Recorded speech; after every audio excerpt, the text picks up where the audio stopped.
She opened her eyes to a world that was cold and oppressive. The pressure weighed down on her fragile flesh, and the temperature felt like knives piercing her body. It was a place known to some sentient beings as the deep sea, and it was her homeland. Despite the harsh environment, she didn't think her home was all that bad. After all, there were beings there who watched over and protected her. The pink spherical beings like her were the most fragile creatures in the dark and murky world. Because of this, they had chosen a different way of survival compared to the other creatures in the dark blue world. They formed groups and cared for their young, who were weak and vulnerable. They naturally had social structures that could be classified as families by sentient beings. Of course, with the presence of dangerous creatures that considered her kind as prey lurking in the depths, they always lived under the constant threat to their lives. But she was different. As she grew, she realized that she was not like the other pink spheres. She was special. She possessed an intelligence approaching sentience and a slender tentacle that grew from her body. These were things that her fellow beings did not have. Her tentacles, usually kept inside her body, had the power to ward off dangerous creatures, and they would retreat when she pointed them. She protected her kin using these mysterious abilities. As time passed, despite her young age, she became the leader of her group. While everyone considered her the mother figure, her life remained largely unchanged. Eating together with her kin and sleeping together at night brought her the greatest joy. However, this happiness didn't last long. Creatures descended from above, intending to take her kin away. They were beings with skin tougher and colder than any she had seen before. With claws that seemed like they wouldn't let a single drop of blood flow, they grabbed her kin mercilessly.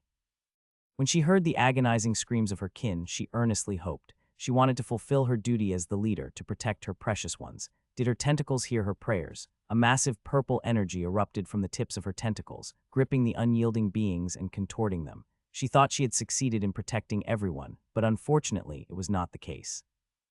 More beings with cold, tough skin continued to descend from above, capturing the pink spheres wherever they could find them.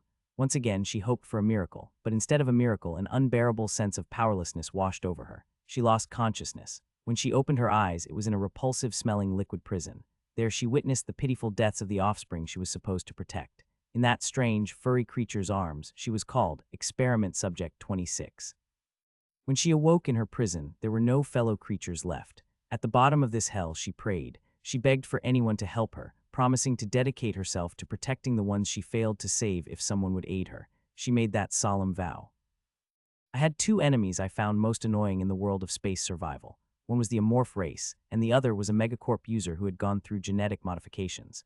What they had in common was that I couldn't predict their abilities at all. Since there was no information about the enemy, even a small mistake could lead to fatal consequences. Therefore, I focused solely on what abilities Si Hyun Yujin possessed, not caring about how she might be specifically different from a player. In the game, there are no restrictions on using genetic technology. I naturally assumed she would use it as well since she had player-level specs. That was a mistake. In retrospect, Si Hyun had been fighting with only one ability at a time from the beginning. I had thought it was a bluff, but it wasn't. There was a fundamental limitation on her use of genetic abilities that set her apart from players. You're really getting on my nerves, to the point where I want to kill you.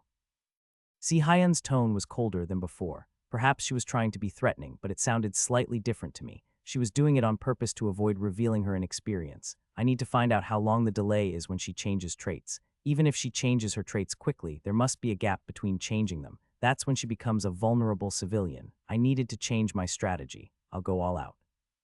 My psionium effect was running out, and at most I had about 2 minutes left. To win within that time frame, I needed to avoid any serious injuries and trust in my regeneration trait. Like the powerful hind legs of a rhinoceros, my strong legs pounded the ground as I sprinted down the corridor. While running, I kept a close eye on her changing hair. I'm really getting tired of this. The tips of her hair turned red. I targeted her while running with my left arm. If I were human, aiming a shot while running would have been challenging, but a morph's enhanced senses made it possible. A bone spike reinforced with chitin shot from the end of my arm, slicing through the air towards her abdomen. PRN, changing thorn bone to bone spike. She gritted her teeth and canceled her illusion trait. Almost simultaneously with her hair returning to black, a white blade sprouted from the back of her hand, cutting through the flesh. As I suspected, there's an opening. Nice try. Though she expressed annoyance, I sensed an underlying unease in her eyes. As gracefully as a fencer extending a blade, I deftly thrust my tail toward her. However, contrary to my expectations, her response was still formidable. She calmly redirected my tail with her claws, not stopping there. She continued her counterattack, slicing off the poisonous barb at the tip of my tail. I had anticipated this to some extent, but experiencing it firsthand was excruciating. It was almost like losing a limb, so the pain was expected. but I couldn't afford to hesitate here. I shook my severed tail vigorously as if I were shaking off dust. The acidic blood and neurotoxin mixed with the injury on my tail, spraying in all directions. Damn, with her tongue out, Si-Hyen switched her trait. Galligan's claw retracted and parts of her body turned silver. The alloy skin, tougher than the alloy of the ship's hull, protected her from the acidic blood and neurotoxin. I expected her to have a defensive ability, but tungsten alloy skin, the tungsten alloy skin, was a genetic trait of the advanced subspecies of metallic gremlins, the wolfram goblins. Acquiring this ability granted exceptional defense, equivalent to the top-tier reinforced armor, but it came at the cost of extreme weight gain. As I had predicted, her movement slowed down with the transformation. I used my nails to scratch at the parts that hadn't turned silver yet. Ouch. For the first time, I inflicted a wound on her. Si-Hyen, who resembled a monstrous creature, had human-like red blood. A disobedient brat needs some discipline. She crumpled her face in annoyance and used her heavy foot to kick at my chest plate. Since we had to fight in close quarters, I didn't dodge. The impact felt like being hit by a siege hammer, spreading a heavy shock throughout my body. If I were human, I might have coughed up blood and bits of organs. Despite the fact that my chest plate was one of the sturdiest parts of my body, the pain was far from insignificant. Will this be enough to defeat her? I thought inwardly as I grabbed her leg embedded in my chest. I poured all my strength into my forearms and lifted her. Wah what? She's incredibly heavy, I muttered unconsciously. It was a weight that could make anyone swear. My intention was clear with her leg in my grasp. I swung it like a baseball bat. My target was the corridor wall, or to be more precise, the wall partially corroded by acidic blood. The impact reverberated throughout the corridor, shaking it as though an earthquake had struck. The wall at the point of impact cracked and split, with molten metal oozing from the fractures. The woman, who had left her mark on the alloyed wall with her face, wore an expression of extreme anger, as if she felt insulted by my actions. She withdrew Galligan's claw and crossed her arms, accumulating an enormous amount of psychic energy that made the white blades on her arms gleam with a vivid purple hue. This is dangerous, the proximity is too close to dodge. I have to block it, I urgently thought, using my forearms to shield my head and chest. As she unleashed her crossed arms, an unprecedented gigantic beam swept through my body. The relatively slender horn on my right shattered, and my arms and legs didn't escape unscathed either. More than half of my right upper arm was severed, and my thigh was severely injured, with bones visible through the torn flesh. Just a bit more. I mustered my last ounce of strength and charged at her once again. Even at such close range, she gracefully evaded my charge with astonishing agility, and my head slammed directly into the wall. "Where are you looking?" she taunted, mocking my failed attack. She quickly scanned my injured body and grinned, seemingly confident that my condition would prevent me from continuing. "Well, I wonder if that's really the case." "Sorry, but I didn't miss," I replied. As I pulled my head from the wall, it finally crumbled. Corroded by acidic blood, it succumbed to the successive powerful impacts. No matter how well made the alloy was, it couldn't withstand such force. My intention was never to hit you in the first place, Si-Hyen, not you. Beyond the shattered wall lay what I had been waiting for. Countless stars and an unfathomably deep abyss of darkness awaited us. Oh no. The pressure throughout the corridor dramatically dropped as the space, black hole-like in appearance, sucked us in along with the oxygen.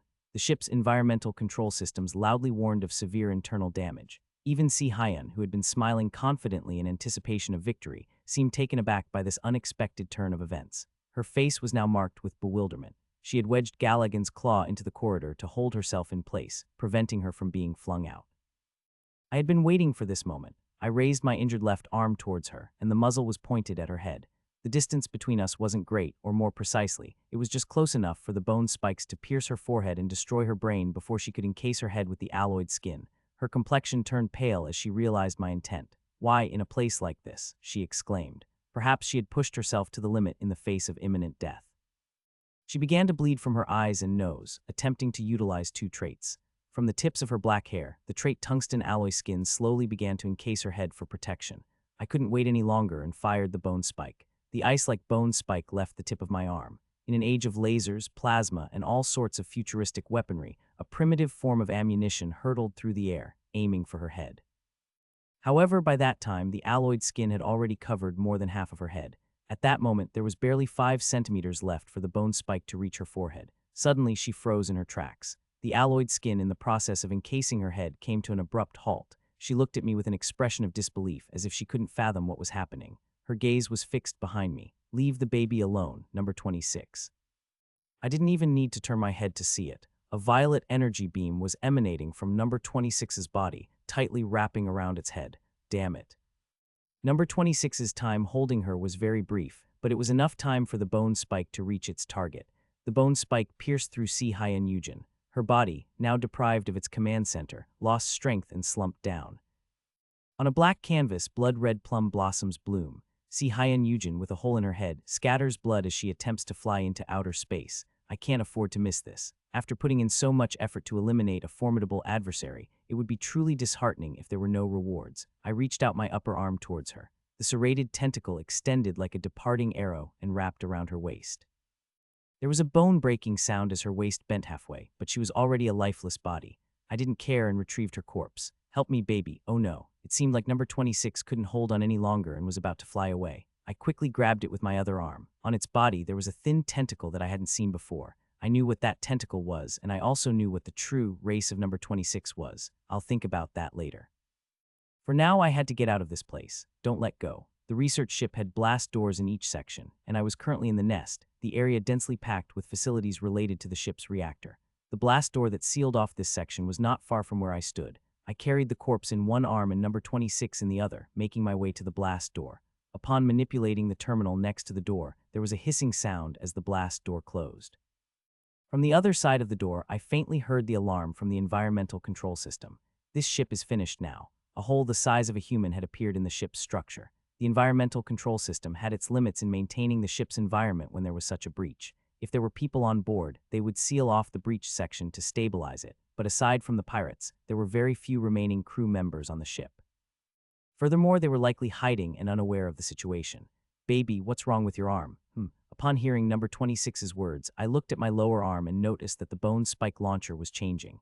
4 fingers protruded from the muzzle, and the length had decreased to match the size of my other arms. Besides that, the sensation of pressure that had been compressing my entire body was gradually diminishing. The psionium effect had ended. It's a shame. Still, I was relieved that it wasn't painful when it was released. Considering my injuries from the battle with Si-Hyun, I wondered if I would have fainted if the pain of evolution had overlapped. Nevertheless, I obtained something more important. The result of high risk and high return was right in front of me. In the game, Megacorp rankers possessed over 100 different genes on average. It might not seem like a large number, but these genes were all from rare creatures that were nearly impossible to encounter by conventional means. Even if the number was small, their value was by no means insignificant. Of course, Si-Hyun Yujin was at the level of upper-tier players who couldn't enter the ranks of rankers, but still, her body likely contained a considerable number of genes. It's not much different from sampling, so I should get around 3 this time.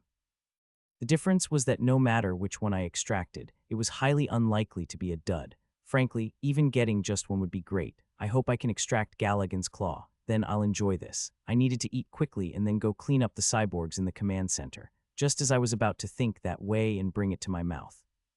I was eating a corpse. When only the lower half remained, a massive energy explosion swept me away. I died. A bomb. Abruptly activated Predator's sense made me recall the forgotten fact. Although I had been focused on fighting Si-Hyun, the timer on the bomb installed by the boss at the reactor was still ticking. How much time is left? In the future that Predator's sense showed me, the bomb had detonated while Si-Hyun's corpse was reduced to only her lower body. It took about 10 to 15 minutes at most for me to completely devour an adult male corpse. Since Si-Hyun was a woman and smaller than a man, she would be consumed even faster, so there should be approximately 5 minutes left. I had 2 options: rush to the reactor to defuse the bomb or quickly leave this ship. I pondered over the 2 choices. I don't have enough time to defuse the bomb.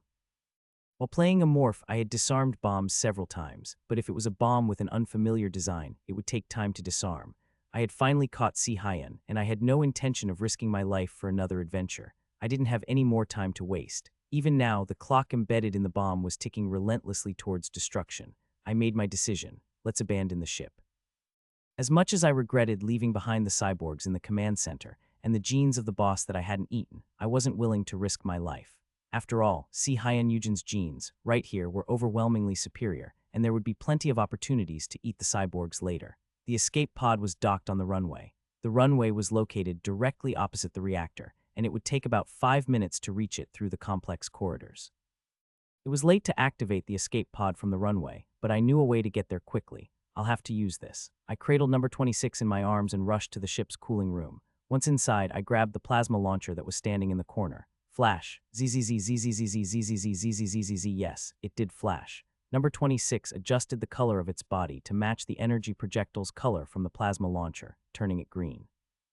Although it didn't quite grasp the concept of a plasma launcher, It seemed to remember that people would explode whenever the green light flashed. The plasma launcher looked somewhat similar to the ultimate weapon from classic FPS games. It was over a meter long and weighed more than 50 kg. It had a stand, but I didn't need it, so I had removed it for easier use. Of course, I don't have any intention of shooting it at a person right now.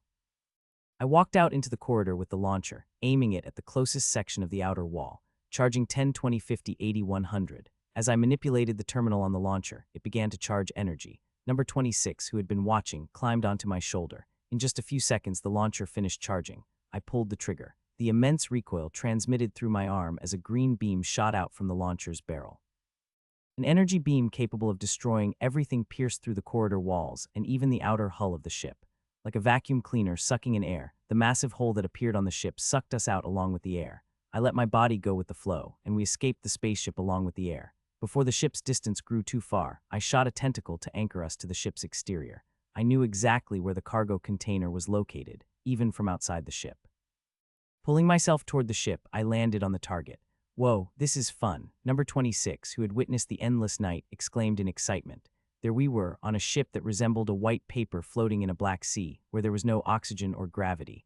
A six-legged monster was running on a ship with a woman's corpse and a plasma launcher on its belt and a pink balloon on its shoulder. In this surreal journey, resembling something out of a drug-induced fantasy, there wasn't much distance to cover. Less than 2 minutes later, I arrived at the cargo container and activated the plasma launcher. The green beam easily melted through the thick outer wall as if melting ice with a torch. Before being bounced back by the recoil, I shot both of my tentacles to anchor myself to the outer wall. In the meantime, the plasma launcher, having completed its mission, flew off into the depths of space. Good job. It was a powerful weapon, but I didn't feel too attached to it. There would be plenty of opportunities to acquire more in the future. I crawled into the hole created by the launcher. Inside the cargo container, I could see both a shuttle and an escape pod. It's fun. With Number 26, who seemed to enjoy the sensation of floating in space, in tow, I approached the escape pod. The door to the escape pod was open, as if someone had intended to board it. Well, it's more convenient this way. ZZZ, just grab whatever you can. Yeah, whether it was a high-ranking officer's escape pod or intended for the command staff, the interior was luxurious. While Number 26 marveled at the ornate decorations, I took the pilot's seat. Let's see, I had piloted a few Megacorp small spacecraft before. Fortunately, the control system for the escape pod was straightforward, except for this uncomfortable seat because of the tail. I broke the uncomfortable chair and adjusted the switches on the dashboard for navigation. As I did, the cargo container door opened, and the glow of the runway spilled in. Let's go then. I pulled the control lever, and the escape pod shot forward like an arrow. The view through the reinforced glass changed from the cold metal walls to a colorful space filled with stars, resembling a canvas painted with a rainbow. This was where I first set foot in this world, the place where my journey of growth and evolution had begun. Fuck, I thought I was a goner. Elchin shuddered as he recalled what had happened at the reactor just a moment ago. When he had finally arrived at the reactor, struggling with his partially paralyzed body, the timer had been counting down precisely 2 minutes. He had barely managed to disarm the bomb with 5 seconds to spare. Any later, and he would have been blown to smithereens by his own bomb. Those damn monsters. During his journey to this point, Elchin had never once thought of himself as weak, but those two were the exceptions. Though Elchin had given up on personally killing them. Of course, even among the ruthless space pirates, they were notorious for their cruelty. He had no intention of leaving them be. Heh, fuck you guys, die together. He had set the bomb to auto-detonate and reset the timer to 10 minutes. By the time he had escaped in the escape pod, those monsters would have turned the ship into a ghost in the vastness of space. That's what he had thought just 5 minutes ago. He was almost in the cargo container now. Damn it, my legs are starting to regain feeling, but my eyes, as an enhanced Hulk mutant, Elchin had already detoxified himself, but his damaged heart remained a problem. The destruction of his auxiliary heart had affected his senses, causing significant damage to his vision, hearing, and other senses. His vision, in particular, had been severely impaired, leaving him with extreme farsightedness. Navigating simple tasks like pressing a few buttons became challenging when he couldn't see, and he almost accidentally triggered the bomb moments ago. Nonetheless, time was running out, so he continued walking diligently. The enemies who had been fighting so loudly just moments ago were now eerily silent, indicating that one of them had clearly been defeated. Whoever loses, the remaining one won't get away unscathed, Elchin thought. His mind seemed preoccupied with the rustling sound of the space wind, but he dismissed it as his imagination. As he continued to walk, he suddenly heard footsteps echoing in the corridor. He wondered if it might be his subordinates, but the person who appeared at the end of the corridor was someone he hadn't expected at all. A pirate. Wait, isn't that the captain? Surprisingly, the person in front of him was none other than Samuel, the captain of this ship. Elchin had thought he had escaped long ago, so his sudden appearance caught him off guard. Samuel's appearance was quite different from the description Elchin had received from Garlic. His hair was disheveled, dark circles hung beneath his eyes, and his body emitted the scent of alcohol. Elchin's eyes narrowed as he observed Samuel's pitiful appearance. Originally, he planned to escape using an escape pod, but he must be hiding because he didn't want to abandon the ship. There was no lack of greed among the upper echelons of Megacorp. The closer they were to noble capital, the more pronounced this tendency became. The Samuel family, being the third capital, valued money over life. He must have come out to check when the ship became quiet. Samuel had no idea that Elchin was reading his thoughts like an open book. Confronted by Elchin's imposing presence, Samuel was trembling and reached into his pocket, pulling out a small object. Elchin scoffed when he saw that it was a gun. "Ha, you're going to shoot me with that. Stay away. This is a plasma pistol. What, plasma or not, you should take the safety off first, right?" A safety. Samuel, flustered, tried to turn the barrel to check the safety pin. Elchin took advantage of the opportunity and lunged at him. Samuel, colliding with his body, lost his grip on the pistol. "Ha, you made me feel scared for no reason, you idiot. Plasma pistols don't have safeties." Elchin picked up the gun that had fallen to the ground. The impact had made the gold markings on it even more distinct, but Elchin didn't notice due to his primitive condition. "If I had more time, I'd skin you alive, but I don't have time now." Elchin taunted Samuel while picking up the pistol. Samuel's face filled with despair. "Spare me. If you ask me to be your servant, I'll be your servant. No need, then goodbye." Elchin pulled the trigger, and the plasma pistol emitted a green glow. If Elchin hadn't had his heart destroyed, he would have realized something was wrong with the pistol. If he hadn't tried to kill Samuel and just walked to the cargo container, he would have been safe. Arrogance and cruelty led him to make 2 consecutive wrong choices due to his fatal flaw. The plasma pistol was an extremely lightweight version of the powerful plasma weapon, and as such, it was not very durable. It had already been knocked to the ground once by the monster and cracked, and when it took an additional hit there, the pistol was already past its limits. As a result, the barrel shattered before the plasma energy charged into it could even pass through the muzzle. The energy had nowhere to go and exploded on the spot. Elchin's entire upper body was blown off, and he fell to the ground in a heap. As Samuel stared at the lifeless body of the pirate, his face contorted with a mixture of emotions. Then he began to laugh, seemingly losing his sanity. "Ha ha ha ha ha." He thought to himself that his judgment had been correct all along. Samuel had never abandoned the ship. He had contemplated leaving through an escape pod when he found himself alone, but upon boarding it, he was filled with regret. This research vessel was far from cheap. While it was cheaper than his life, Samuel thought that maybe he could wait a little longer and things would turn out all right. Maybe the soldiers will succeed in killing the monster, or maybe another passing ship will come to their aid, he thought. However, a miracle had occurred. The screams and vibrations from inside the ship had stopped. Uncertain whether he should leave or stay, he finally ventured outside, and thus Samuel survived. Through both the assault of the monster and the attack of the pirates, he had managed to stay alive. He, the eldest son of the Samuel lineage, felt his chest swell with emotion. "I am invincible." With these words, a bright light emanated from the nuclear reactor. "Oops, aw baby, zzz, calm down." The reactor finally exploded, and a massive shockwave shook the escape pod. I adjusted the controls as the escape pod beeped. As if to confirm that my work had paid off, the beeping subsided and the ship stabilized. "Zzz, are you okay?" I turned around and saw that number 26 had hit the wall and was knocked out. It wasn't life-threatening, so I put it on a bed inside the escape pod. What the hell has someone been drinking here? I cleared away a rolling liquor bottle from the floor and began to tidy up the escape pod. I needed to clean up the surroundings if I wanted to have a proper meal, which I had postponed until now. The lifeless body of Si Hyen Yujin was tucked away in a corner. Finally, it was time to have a meal. I set the escape pod to autopilot and retrieved her corpse. Then, I started by tearing off her tantalizing legs and took a big bite. Until now, I've eaten more than a few hundred creatures, so I roughly know what kind of creatures taste good. Among the creatures I've eaten so far, the most delicious was Keisaragi Yujin. She had a refined and well-calculated taste, like a high-end course meal. Perhaps she had her genes modified to taste that way, so I thought that this Yujin here would be similar, but I was mistaken. Undoubtedly, the taste of Si Hyen Yujin was excellent, to the extent that it didn't fall behind among the creatures I've eaten and would eat in the future. Maybe I should visit Earth sometime. Originally, I had no plans to go to the Megacorp capital anytime soon, but after eating Si Hyen Yujin's meat, my determination wavered. I shook my head and took another bite. It was fascinating. Usually, the first bite is the most delicious, but it was the opposite in her case. The more I ate, the more I chewed, the richer the flavor became. Here, it was just me and the unconscious number 26. Nobody would disturb my meal. I leisurely enjoyed her meat as if savoring a high-end French course meal. As the seemingly eternal happiness came to an end, a semi-transparent text box announced the end of the feast. Predation effect activated. Successfully obtained Galligan's Claw genetic essence. Extracted the Galligan's Claw from the biological characteristics of C. hyun. Do you want to apply Galligan's Claw? Predation effect activated. Successfully obtained camouflage skin genetic essence. Extracted the camouflage skin from the biological characteristics of C. hyun. Do you want to apply camouflage skin? Predation effect activated. Successfully obtained clairvoyance genetic essence. Extracted clairvoyance from the biological characteristics of C. hyun. Do you want to apply clairvoyance? In the SF game Space Survival, there aren't many fantasy elements, but there are a few exceptions. One of the most prominent is the space elves, known for their elf-like appearance and magical-like powers. Then there are the psychic life forms called Vortex Ones, and the space dragon known as Galligan, which strongly exhibits fantasy traits.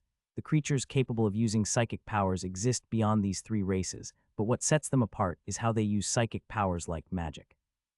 You could compare them to elves, demons, and dragons, more or less. Galligan, also known as the Dragon of Space, is extremely rare, and ordinary players find it challenging to encounter them due to their scarcity. As rare as they are, many beginners mistake them for looking like actual dragons. However, in reality, they are quite different. While they share some similarities with dragons, such as a massive reptilian body, wings on their backs, and horned heads, there's a significant difference. Instead of a mouth, they have a cluster of tentacles where it should be. Galligan feeds on blood and psychic energy, so their oral structure is unlike that of ordinary animals consisting of tentacles. Additionally, it's said that a Galligan's color represents its growth level, distinguishing it from dragons. The Galligan Claw trait I got from C. hyun represents the genes of a white Galligan. If we compare it to a scale of power, it's somewhere in the middle, leaning towards the higher end. It's incredibly rare to acquire a Galligan Claw so quickly. Even a mature blue Galligan, which is considered to be one level below, would be challenging to capture. Needless to say, a white Galligan 2 levels higher is even more remarkable. The next trait I obtained after the Galligan Claw is camouflage skin. Fact among the traits C. hyun gave me, this ability can be called a jackpot due to its incredible power. To be honest, I'm more curious about where they found a giant chameleon than a Galligan. Since giant chameleons are herbivores, they are not particularly powerful in combat. They are weak enough that they can be easily hunted even in a morph form. The problem lies in the fact that finding them is incredibly difficult. Giant chameleons create a special magnetic field from the spikes on their skin. This magnetic field makes it impossible to observe them with equipment or traits. None of my auxiliary devices, traits like camouflage, electronic devices, psychic powers, and so on can penetrate it. You can only see the giant chameleon with the naked eye, making spotting it akin to finding a needle in a haystack. You might suggest searching for them one by one, but the issue is that their habitat is unknown. In a game with thousands of planets, how would you know where to look? I've only obtained giant chameleon essence 3 times in my time playing the Amorph, so I've said enough. Even if I wanted to buy their genes as an Amorph, it's not possible. To acquire the essence, you must hunt them yourself using the predation effect. Of course, you can also achieve the predation effect by consuming a large amount of samples or even eating the already dead bodies. However, the acquisition rate is too low through these methods, making them inefficient. So the best method is to put in the hard work. Regarding camouflage skin, I have some information that even rankers don't know. You can actually combine mimicry and camouflage skin to create an entirely new trait when they merge. That fact was known to no one, so the one who possessed this merged trait in the game was none other than me. The name of the trait that combines mimicry and camouflage skin is mimicry organ. It's a trait that makes others perceive me as the appearance of the prey I've consumed. The operation of this trait is somewhat complex, but let me explain it briefly. First, the mimicry organ analyzes the genetic information of the prey it has consumed. Then, it emits a special pheromone created from the analyzed information throughout the entire skin to disrupt the senses of other organisms. As long as other creatures are within the area of my pheromone, they perceive me as the prey. Furthermore, the mimicry effect remains, allowing me to mimic the voice of the prey. The pheromone's area itself is quite generous, so the effect can be seen even when there is some distance. It can be said that this trait is optimized for infiltration, ambush, and guerrilla warfare, among other things, but it's not without its downsides. First of all, the mimicry organ does not change my physical appearance. Since it deceives other organisms with pheromones, I am fully exposed to devices like cameras that don't pick up pheromones, and my reflection remains unchanged in mirrors. The mimicry effect itself is not perfect either. While it replicates the appearance of the prey, it cannot depict complex emotional changes like joy or sorrow, aside from simple actions. As a result, the uncanny valley phenomenon is quite severe. Even someone who is completely clueless would feel discomfort and unease when in the same space. It also shares the downsides of mimicry, such as being unable to speak long and complicated lines during the mimicry effect, or being unable to describe the previous prey when a new one is consumed, and so on. Despite its clear pros and cons, it has many practical uses in temporarily confusing the perspective of others. Lastly, there's clairvoyance. The first two traits are excellent, but clairvoyance is a somewhat subtle trait, although it's a good trait. In space survival, clairvoyance is called that, but it's subtly different from the concept we know in reality. It's closer to a kind of super spatial perception ability. Instead of seeing what's actually behind a wall, it's more like reconstructing what might be there based on the information of the surrounding environment and elements. However, the reconstruction effect is so similar to reality that it's called clairvoyance just for the sake of it. In a way, it can be seen as similar to abilities in the precognition category. Up to this point, you might feel that it's somewhat similar to something else. It's similar to a morph super sensibility. Sigh. It would have been a good trait if it wasn't for a morph superior sensibility. Because a morph super sense is so close to clairvoyance becomes a hindrance. But still, it counts as a psychic type power. It's not immediately useful, but it's a valuable trait related to psychic powers. Moreover, it can be used for fusion later on, so it's better than not having it. The inspection of the traits is complete. The text box has been waiting for my response from the beginning. I accepted the application of all traits. Galligan Claw trait has been applied. Can be merged with the existing psychic organ trait. Galligan Claw and psychic organ traits are merged, evolved into Monster's Tentacle trait. Monster's Tentacle inherits and enhances the existing psychic organ trait, can use psychic power. Note, be careful when using the power of the dragon. Camouflage Skin trait has been applied. Can be merged with the existing Mimicry trait. Camouflage Skin and Mimicry traits have merged, evolved into Mimicry Organ trait. Mimicry Organ can mimic the appearance of a hunted prey, limited to once a day. Note, the warmest place to hide in a human's body is inside. TLN, this sentence may be a metaphorical reference. I was taken aback as the semi-transparent text box appeared out of nowhere. Monster's Tentacle. Without a chance to question it, my body began to undergo a transformation. Suddenly, I felt a sharp pull in my back, and an itching sensation washed over my entire body. Small clusters of tentacles rapidly grew long. Due to the sudden growth, my head felt heavy, and I could feel the tips of the tentacles on my shoulders. On my body, tiny holes were forming in the chitinous exoskeleton that covered my skin. If someone with trypophobia were to examine my skin with a magnifying glass, they would surely faint. PRN. Trypophobia is an aversion to the sight of irregular patterns or clusters of small holes or bumps.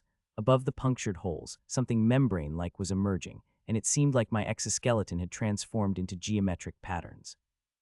It wasn't a next stage evolution, so the mutation ended quickly. I touched the long, octopus-like tentacles. They looked exactly like the tentacles attached to Galligan's mouth. As far as I know, Galligan doesn't have a psychic organ, and acquiring the tentacles in its mouth through a trait is impossible. It's like trying to obtain fingers or toes as traits for a human. I don't know the English term, but I've definitely acquired a better weapon.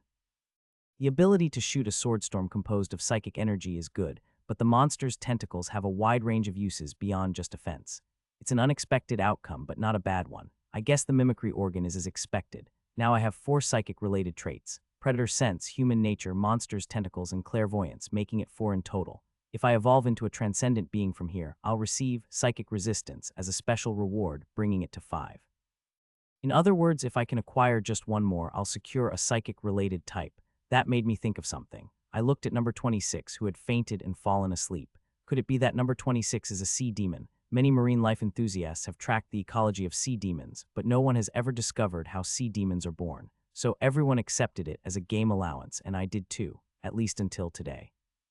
Maybe the sudden mutation of bubble amoebas into sea demons. Apart from size, they look similar in appearance and have similar ecologies. And while sea demons are such fearsome creatures that they're called the overlords of the sea, they don't prey on bubble amoebas. Perhaps they are of the same species, which is why. Whether number 26 is a sea demon or a mutant with the potential to evolve into one is extremely important in the current situation. Sea demons do have psychic-related traits. It's a trait called abyssal terror that drives people within a certain range insane. It's similar to the illusion trait of red mist, but the range is incomparable, and it's a passive trait that's always active. It's a very powerful trait, but sea demons are such dangerous monsters that it's not easy to acquire the trait. It's perhaps as rare as Galligan's claws, and there might be someone who possesses that trait right in front of me, albeit in a much weaker state compared to a sea demon.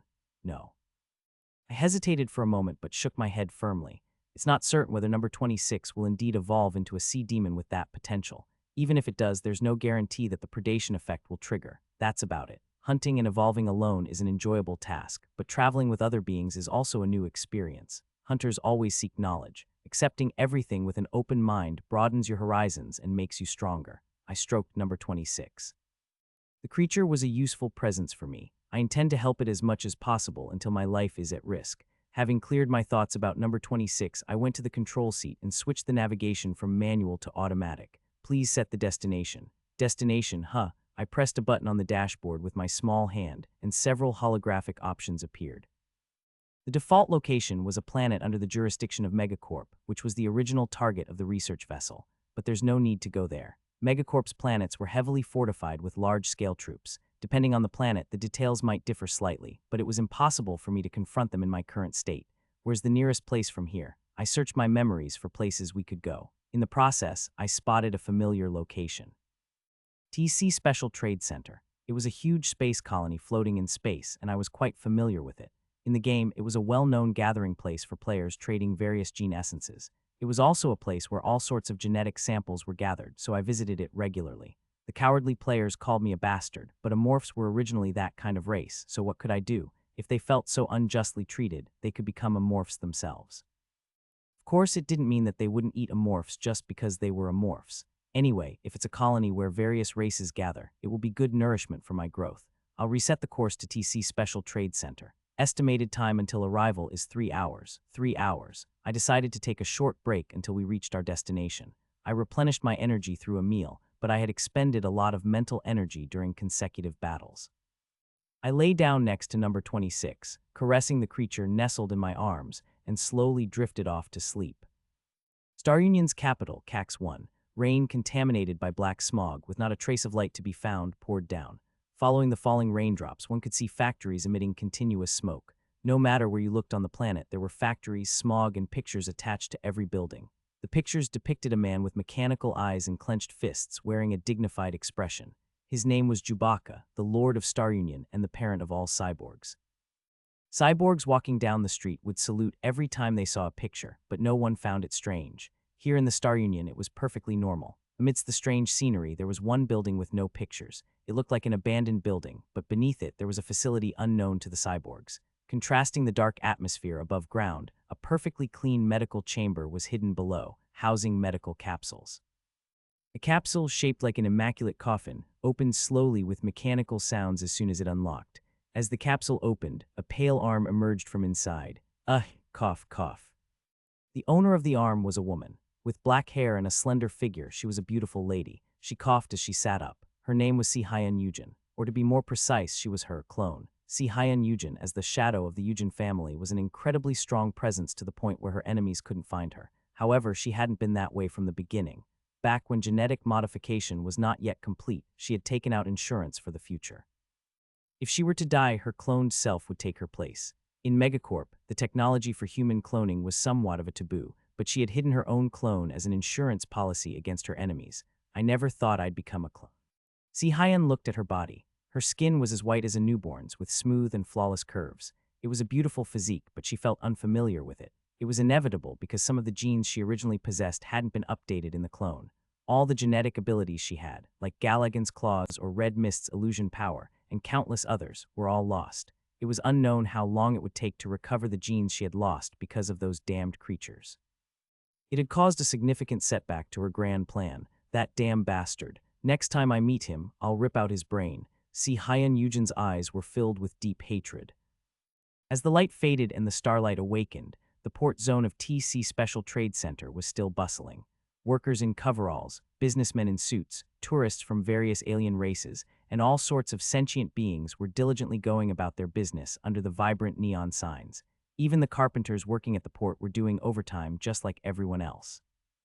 During their break, Carpenter was engrossed in reading a web novel on his small terminal when his communication device beeped. Bleep, hey Carpenter, are you busy? Howard, what's up? The Megacorp escape pod just arrived. Where did it come from? They contacted us from the control tower, but there's no response. It seems like there might be some issues with the automated navigation. Looks like some spoiled rich kid ran away again. I'll check it out. It's in Zone 7.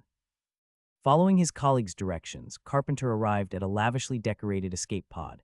It was undoubtedly an expensive-looking small spacecraft. Carpenter whistled when he saw it. Ah, one of those runaway rich brats again, I bet. Cases of upper capital citizens trying to escape in escape ships occurred from time to time. Carpenter was convinced it was one of those cases. He knocked on the escape ship's door. Is there anyone inside? He waited for a response, but there was none. Carpenter sighed and took out his hacking device. He connected a cable to the terminal next to the door and began manipulating the device. As a result, the escape pod's door easily opened. Why do they always turn off the lights and stuff? The inside of the escape ship was pitch black without a single light. Carpenter, wearing a helmet with a lantern, looked around the interior. Where did they go? Despite signs of someone being here, like bottles on the floor and a broken control panel, there was no one in sight. Something sticky on the sole of his shoe caught Carpenter's attention. He touched it, and as he did, more of the substance fell from above. He looked up and saw it on the ceiling. Hey, Carpenter, where did he go? He said he's leaving early today. Really? The guy who said he needed to make money to buy a house is leaving early. Yeah, he's going that way. Howard turned his head in the direction his colleague pointed. He saw Carpenter walking away about 20 meters ahead. Hey, Carpenter. As Howard called out, Carpenter stopped in his tracks. Coincidentally, he stood in a dark alley where the streetlight didn't reach. Even though it wasn't very dark due to the proximity, his upper body was obscured in the shadow to the point where his outline couldn't be seen.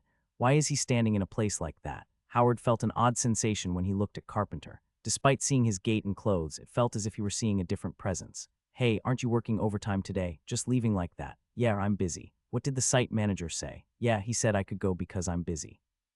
With that response, Carpenter disappeared into the darkness of the alley. Strangely, as Carpenter vanished, the discomfort he felt also disappeared. Damn, does he always have to act like that when I talk to him? Leave him alone. Must be in a bad mood. Heh. Howard returned to work with his chuckling colleague. The next day, Carpenter didn't show up at the port zone. Even in the game, I was tired of it, and now it's happening in real life. Currently, I find myself in a dark alley in the Harbor District. There are no cameras here, and the street itself is obscured by buildings, so there's no light coming in. Number 26, nestled in my arms, emitted a feeling of discomfort. It's stuffy. ZZZ, just bear with it a bit. Yeah, I petted the little guy to calm it down and looked out into the alley. In the distance, beneath the artificially created night sky from the massive dome-shaped screen, the lights from advertisements were dazzlingly chaotic. It may look glamorous on the surface, but I knew well what this city was really like. It's a sick place. It may not be as significant as the Earth, which serves as Megacorp's capital, but this place is no ordinary interdimensional landscape. There are plenty of people who treat human lives like flies, and individuals driven to heinous crimes by hedonism are abundant. While many come here for tourism or job opportunities, it's also a place where many depart, but not by choice. That's the TC Special Economic Zone for you, so that's why I chose this place. Now, where should I start? This cosmic city is divided into 5 zones: the Eastern Harbor District, the Western Residential District, the Southern Entertainment District, the Northern Commercial District, and finally, the Central Administrative District that oversees all the zones. Among them, the 2 least secure areas are the Entertainment District and the Residential District.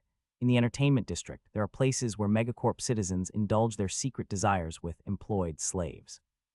Just like the surveillance is lax in real life due to the preferences of high-ranking individuals, it's the same here. There are hardly any surveillance cameras, but combat androids roam around, apprehending criminals. Androids are formidable opponents, so I can't go to the Entertainment District right now. The zone I need to go to is somewhere else. The Residential District. Although it's called the Residential District, it's more like a slum in reality. It's where the middle to lower tier Megacorp employees and alien races with jobs in the city mainly reside. It's difficult to call it a safe place, even in empty words. Any city with a concentration of the poor tends to have weak security. Furthermore, residents of the residential district tend to spend their daily earnings extravagantly in the entertainment district. Since many of them live for the day, they won't think too much if someone from the next door disappears. As long as you're cautious of the police and androids patrolling, there shouldn't be any major issues with gradual growth.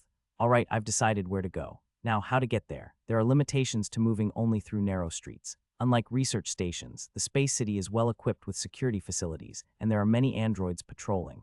A place where you can go anywhere in the city without catching anyone's eye. I know 2 routes that meet this criterion precisely.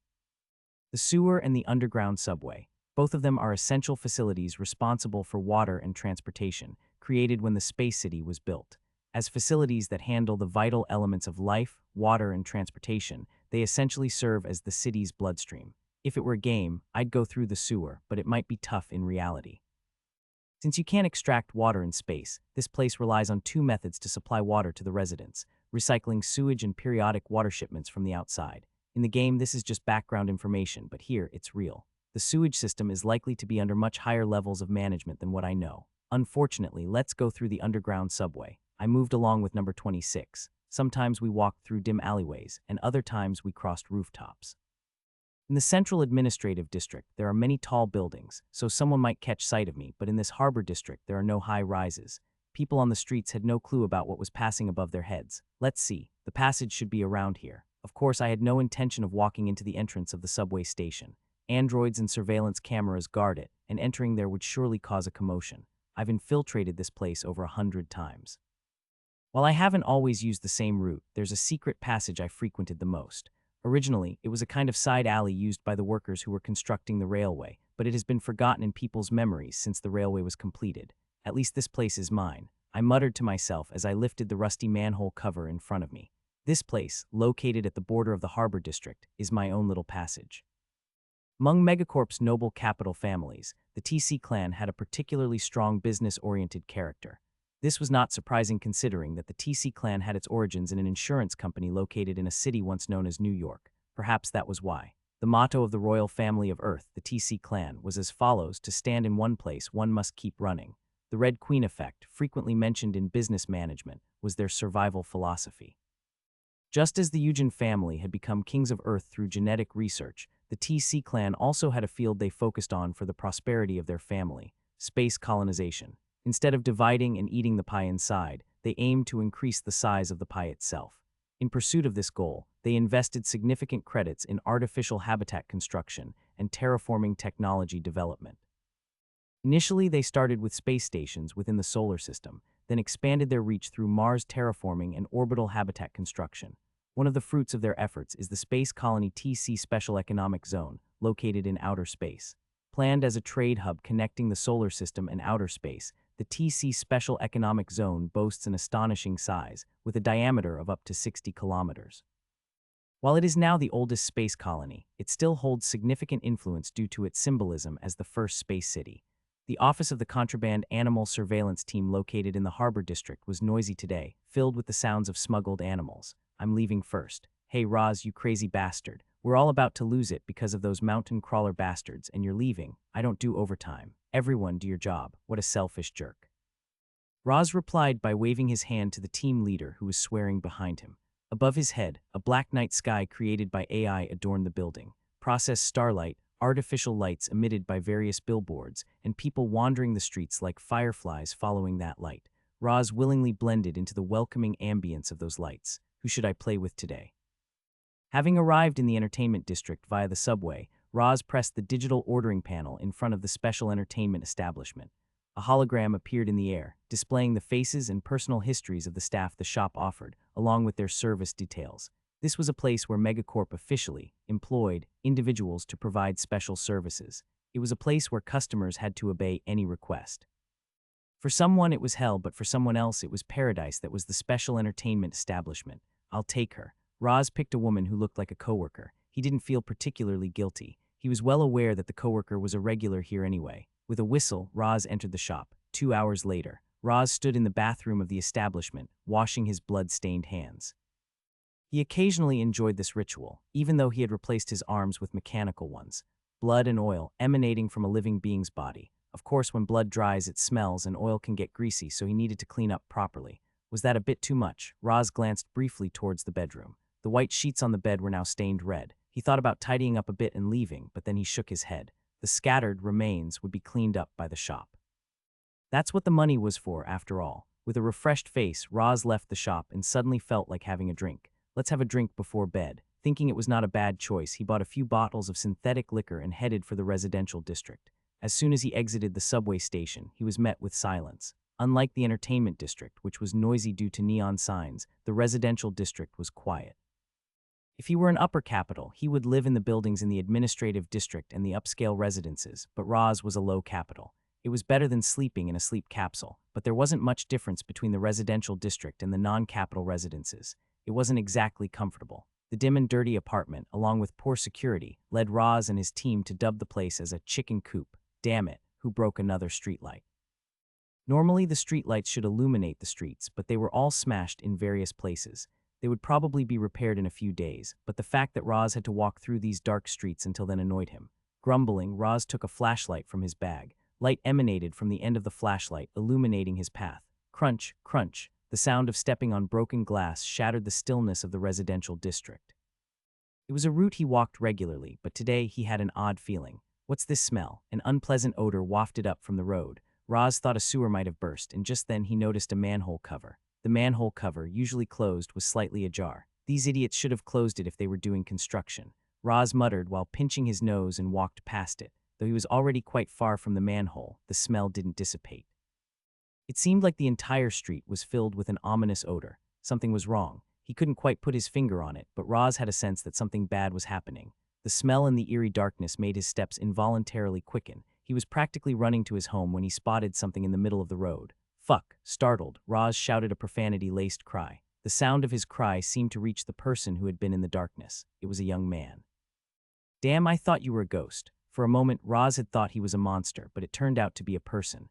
Relieved, he took a closer look at the man. The man was wearing work clothes, suggesting that he worked in the harbor district. With an ordinary face, he had a red-like ball attached to his side. What the fuck is he doing? Roz felt a sense of unease about the man for some reason. Until he arrived, this place had been a pitch-black wasteland. Seeing someone standing still in such a place, holding that strange ball-like object, was suspicious. What are you doing? Just heading home. The young man responded calmly with a flat tone. His voice seemed entirely ordinary compared to his actions, which somewhat reassured Roz. Be careful. Then I'll be on my way. Excuse me. Yes, it's quite dark, so I thought we could walk together. Roz hesitated at the man's request. He wasn't thrilled about walking with this unsettling guy, but given the darkness of the street, he eventually agreed. As the man followed him, they set off again down the quiet street. While walking in silence, the man behind him spoke up. Hey, yes, you're a cyborg, right? Well, yes, I see. With that statement, the man fell silent. What the hell, Roz thought. Was this guy trying to discriminate against cyborgs in Megacorp? He was about to say something when a strange smell once again tickled his nose. It was much stronger and more unpleasant than before. Somehow, the smell seemed to be creeping in from behind Roz. Roz had been about to curse, but he stopped himself and glanced briefly behind him. When he saw the man, he felt a chilling sensation down his spine. The man following him wasn't looking at the light. He didn't even blink, he was staring directly at Roz. That alone sent shivers down Roz's spine, but then he noticed something more. The red ball attached to the man's arm was squirming. Damn it, he had heard stories before. Among the upper capitals, there were some lunatics who kept only a person's head alive and played with it. Coincidence. The object the man was holding was about the size of a human head. With that thought, Roz couldn't take it anymore. His home wasn't far. He left the man behind and began to run. Pant, pant, pant. When he looked back, the man was still standing in the darkness. It was pitch black, making it almost impossible to recognize, but Roz could feel it.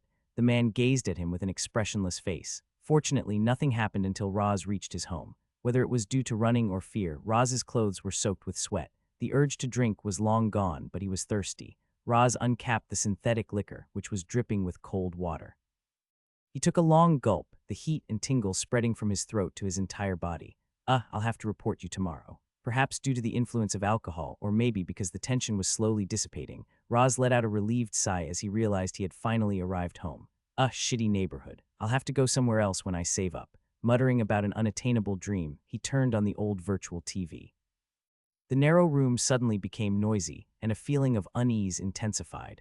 Roz approached the window and looked outside. It was pitch black and there was no sign of anyone.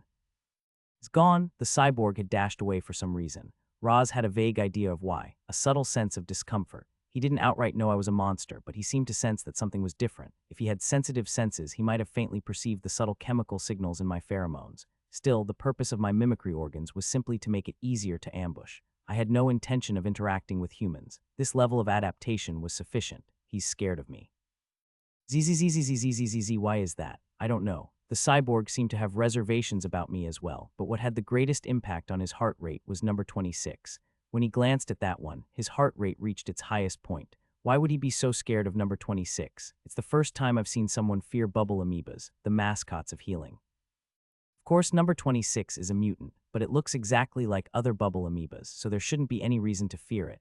It's strange how this cute little creature could be terrifying. Cyborgs are truly incomprehensible. Speaking of which, did he say he was a cyborg? After the sconium effect wore off, I returned to my current metamorph state. To evolve into an pre-saint, I need to consume one more cyborg. That's great, I just needed that. He may not know it, but I've already pinpointed which house he entered. The lingering scent he left behind as he fled still lingers in the air. The next day before going to work, Roz reported the strange man he had seen yesterday to the police. Having made the report, there was nothing more he could do. The rest would be up to the police. So he spent the day at his busy job, trying to forget about yesterday's incident. Lost in his work, he didn't realize that quitting time was approaching. He hurriedly grabbed his bag, intending to escape from this hellish place, but his team leader grabbed him. Roz, you're not leaving early today. Judging by the team leader's expression, it seemed like he might end up as a mountain crawler's meal if he left. In the end, Roz had to stay late at work with his unwilling teammates. That team leader is such a lunatic. It was only well into the night that he could finally break free from his work. Normally, he would go to a bar to relieve stress, but it was already quite late. To be able to get to work the next day, he had to go back home. As usual, Roz bought a synthetic drink and walked to the subway station in the residential district. The streetlights, which had been broken yesterday, were now brightly lit, casting a reassuring light on the streets. There was no sign of any suspicious individuals in the well-lit area. On his way home, he once again noticed the manhole cover. Unlike yesterday, the cover was tightly closed. Seeing the manhole, the terrifying memories from yesterday came rushing back. Roz swallowed hard and walked past the manhole. Fortunately, nothing he feared happened until he reached his apartment complex. Phew. As he passed through the entrance to the complex, Roz let out a sigh of relief. He looked up at the corridor on the third floor where his apartment was located. There, Roz felt his heart stop. Something pitch black stood in the apartment corridor. With a long tail and 4 arms, it moved strangely and then opened his apartment door and entered. Without saying a word, he took out his communicator. It's narrow. As expected, the cyborg's apartment wasn't very spacious. It was a one-room apartment consisting of a bathroom, living room, and a balcony. After deciding to target the cyborg, I checked out everyone who lived in this apartment complex. It was easier to investigate during the day when most people were either at work or sleeping. During the day, I roamed the rooftop and corridors, collecting all the necessary information about who to target and when to change appearances. If no one was around, I entered the house and searched for clues, and if someone was present, I observed the inside from the outside using auxiliary equipment. Through thorough investigation, I learned that various species lived here besides humans and cyborgs. There were reptilian humans with scales, known as cold bloods, and bipedal creatures like wolves, among others. There was a diverse range of prey available. It's a good thing that the species I need to eat to evolve into a pre-saint is difficult to obtain. Evolution conditions become more complex after reaching the pre-saint stage. I have to eat a total of 60 playable species, 20 species capable of transformation, 20 humanoid species, and 20 species using psychic powers. And achieving 4 types is one of the conditions. Space Survival is a game that emphasizes player versus player combat. Eating other species isn't that difficult for amorphs. The real challenge lies in obtaining those 4 types. I already have one for physical enhancement, and I'm on the verge of acquiring one for psychic enhancement, but it's still a long way to go when considering the type penalties. Types don't just unlock with an abundance of traits. Key traits required to unlock type conditions, and I need to focus on acquiring those relevant traits, making it a challenging task. Additionally, the predation effect doesn't always occur, so most amorph players give up at this point and focus on raising other species. It might be a wise decision since the conditions for evolution beyond Saint become much more challenging. A special trade hub like this attracts many extraterrestrial species, making it easier to collect genes in one place. Collecting genetic essence by going to planets where the required species live is inefficient. Storming a place with a high concentration of them is the shortcut to rapid evolution. Especially in the special trade hub, there are quite a few cults that have immigrated from Megacorp. If I consume them as well, I can easily fulfill the condition of eating 60 extraterrestrial species. Alright, I'll spend some time here, so why not take a look around? I meticulously inspected the entire apartment. Number 26, apparently delighted with this cramped and dirty space, roamed around here and there. The soundproofing isn't great. After a thorough look, that was the first thought that came to mind. The noise from the adjacent and upstairs apartments was so loud that it could be heard even here. The apartment below is vacant. There might be prospective tenants, but currently it's unoccupied. When I evolve into a saint, my weight will significantly increase, and the people downstairs will soon notice something unusual happening upstairs. I've calculated that, but my auxiliary system gave me a warning signal. Someone is approaching in the corridor. ZZZ, come here. Baby, what's going on? ZZZ, someone's coming. I called number 26 and calculated the footsteps in the corridor. There were a total of 3 individuals. The cyborg and 2 others I didn't recognize were following. The police. I had no intention of fighting with law enforcement right now, so I decided to hide inside the apartment. You said a monster entered the house, right? Yes, the door seems fine. They broke in through the door. I see. All right. Is that alcohol you're holding in your hand by any chance? Yes, we saw the report that you claimed to have seen a strange person. We thought you might be drunk. Roz almost let out a string of curses but managed to hold back. Roz belonged to the low capital class. If he had been a mid-capital, the police officers would never have behaved so rudely. Although the police officers were also from the low capital class, they were government officials and their position was higher, hence their behavior. Of course, Roz treated lower non-capitals like dogs as well, but isn't that how most people are? They tend to forget what they've done and only remember what's been done to them, and it feels unpleasant. Since a report was filed, we have to check. Please open the door. Fine, yes. Roz sighed and entered the passcode. The door opened and the police officers entered his apartment.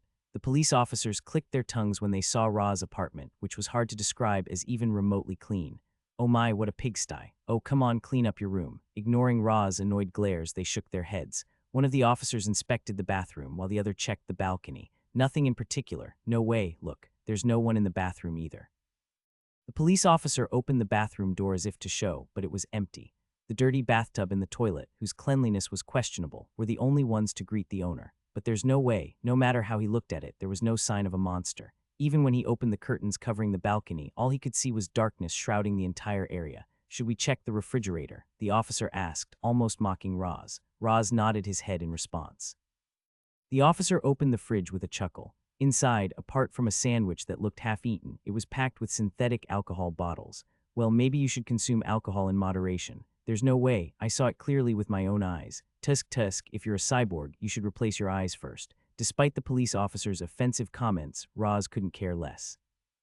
He was a skeptic who didn't believe in ghosts or supernatural beings, but the situation he found himself in was so bizarre that it was hard to believe.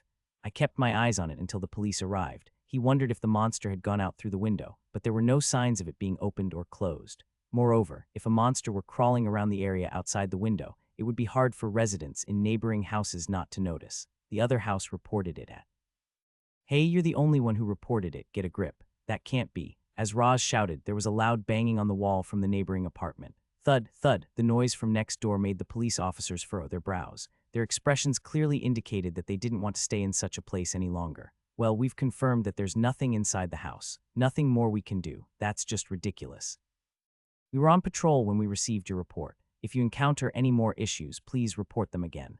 With those words, the police officers left. Alone in his apartment, Roz sank onto his bed. If he were to make another report, they would likely send the same officers, and the situation would repeat itself. Damn it, did I really see it wrong? Or did it leave in the meantime? The police officers' attitude hadn't been great, but they had thoroughly checked every place they could. The bathroom, the balcony, even the refrigerator. There was no space in the house where a monster could hide. Okay, just in case. Trembling, Roz approached the bathroom. The door that he opened and entered every morning felt unfamiliar today. He swallowed hard and opened the door wide. It was just as he had confirmed before. A cockroach scurried away in fright and disappeared into the drain when it saw Roz. His ominous premonitions had come to nothing. After checking the balcony as well, Roz finally felt relieved. Phew, damn it, was I losing it, or did it go away? Cyborgs didn't use expressions as humorous as losing it, but Roz was sincere. He took out a bottle of synthetic alcohol from the fridge and turned on the virtual TV, watching holographic images of scantily clad women dancing and enjoying the alcohol. As he sipped the drink, he could feel his mind easing. After finishing a bottle of synthetic alcohol, Roz contemplated. He had to go back to work in a few hours, and if he overindulged, he'd likely suffer from a headache all day. When did I start caring about this? While the alcohol was tempting, the feeling that he wouldn't be able to sleep without getting drunk also influenced his decision. With that, he emptied another bottle and collapsed onto the bed. His house might be small, but he had purchased a relatively large bed because he wanted to sleep like an upper capital. Feels good. The spacious and plush bed enveloped him. The intoxication and comfort slowly took over his mind. When I get off work tomorrow, I'll choose a woman who looks like the team leader. He had vowed to let go of all the stress caused by her making him work late, but then a strange sound reached his ears. From the apartment below, he could hear the dragging of a heavy object. Grrr, grrr, grrr. That crazy guy, can't he do this during the day instead of at night? He muttered curses under his breath and tried to go back to sleep. Just as he was drifting off, he remembered something important. No one lived in the apartment below him. Grrr, grrr, grrr. As if ice-cold water had been poured over him, Roz snapped back to full wakefulness. He wanted to believe that it was a sound coming from another house, but the annoying noise resonated too closely. It was as if something were hiding just under his large bed, the creature he had seen earlier. At first, he had thought it was huge, but upon reflection, it wasn't. Excluding the tail, it was only about 2/3 the size of an adult man. To be precise, it was just big enough to fit snugly under a bed.